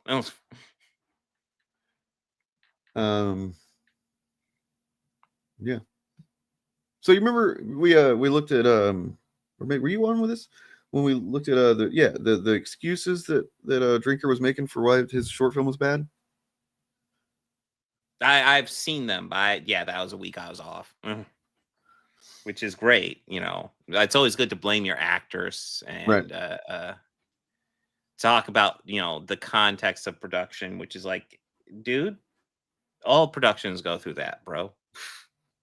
How dare they have safety regulations for the workers you're How dare they hiring? want to make sure the puddle of water their face is shoved into is safe? It's like, it's a show. You're not, come on, man. Well, I'll be streaming Friday. I've got some cool stuff to debut on Friday. At least it's cool to me. I've been working on it in the background for quite a while. It is not what my content's typically about, but I've been working on music and I want to share some of it Friday. Not only will I stream Thursday, tomorrow, and then Saturday, but my Captain America video I'm going to plan to release on Sunday. So that will be coming out as well. If you're a member, you've already seen the rough edit. Yeah. So I was, looking through some content the other day about Drinker. I found this little bit of just 20 seconds of content. This is him talking about the myth of the modern audience. Remember that? Yeah. And it's just kind of like, as he's saying what he says here in this 20-second clip, it's like, oh, weird. Okay. So just think about his recent deflections and stuff. A convenient scapegoat created by writers of these projects to deflect blame and criticism away from themselves. Because ultimately, the people they're really catering to are themselves. It's an excuse for them to indulge their own narcissism, to impose their own worldview, to undo the things that they don't like and replace it with stuff they personally want to see. Wow. Huh. That sounds like a self-report. Weird. And then there's this too. Now we find out Sue is pregnant, obviously, with Franklin Richards. Now, I doubt she'll be showing throughout the film. Yes, we are. I know because I've bought the comics, read the comics, and sold the comics at the comic shop I own. You're so full of shit. That is Whoever does those random edits is awesome. Yeah, the great Hippoclipt descended from their mountaintop. Gave us that one. And then so subscribe to all the channels in the thing down below. Do the thingy thing, clickety clack, hit that shit, smash it, like it, tickle it, poke it, lick it, whatever. And then also Gary, you ought to read some comic books sometimes, man. You say you bought them, like you ought to read them because otherwise I'm just gonna keep saying fuck you. And, here you go. Here's this. For them to go look at how popular we are when you've got all of these channels individually if they were popular, they should be able to fill a room like this without anybody else being on the panel. But that's not what they're doing. They always do everything together. It's the same way with their streams and their podcasts. You never see them individually doing things at this level. They would never use that as a metric. But here, a lot of their fans are going, look at how many people were in this room. Yeah, it's a lot of people there because you have 6 people on the panel. No, not between them over 500K. We're talking about 2 million with Critical Drinker. We're talking about almost 500K with Eric July. We're talking about Jeremy Griggs has been making some gains in his sub count. I saw. He's got 400,000. Star Wars Theory has 3 million, something like that. So he's got a couple million. Yeah, I mean we're talking about like 5 million ish. Almost 5 million combined subscribers on this panel, and the best that they can do is it's a packed room. But it's also probably not it might be the biggest. It is a modest look. I've been to a lot of conventions. This is a very modest room. This isn't when you see the rooms, like you go to like a room where they're doing Marvel stuff or whatever, it's like 4 times the size of a room like this. Like this room for me is one of the rooms you can get very easily. I hate to be that guy, but this is a room you can get very easily. It's one of the smaller rooms. If you come in and you go, we got 5 million subscribers, we need a room. We're influencers, whatever you want to call it, and they give you this room. This is the modest room. This is the room you give to people that you're like, we're cool. Here you go, take this room or whatever. That's what this is. This isn't anything. Think about whenever you've seen like a Marvel panel or even something smaller than that, where like there's like a couple of actors for a TV show or whatever. This is what as they're coming out onto the panel, you got Drinker out there, Nobody's standing. There's no, you know, like if you think about the panel clips you've seen before of like stuff that's really popular or whatever, then you're gonna see people fucking standing up, cheering for minutes on end. You know what I mean? Like there's no excitement in this room. Whether they're just not capable of producing it without, you know, risking a coronary event, I don't know. These are several different YouTube channels represented here. Especially Star Wars Theory is fucking massive. Yeah, and that's what I'm saying. The best you can bring, like, holy shit. Exactly. This room should be 2 or 3 times the size. Welcome to every video we make. We use one little thing and then we build the narrative out of it. Brie Larson says one fucking thing and we make a whole video out of it. That's what we do. Words are flowing out like woke Mary Sue, objective truth. They don't mean much, but nothing ever does across the grift of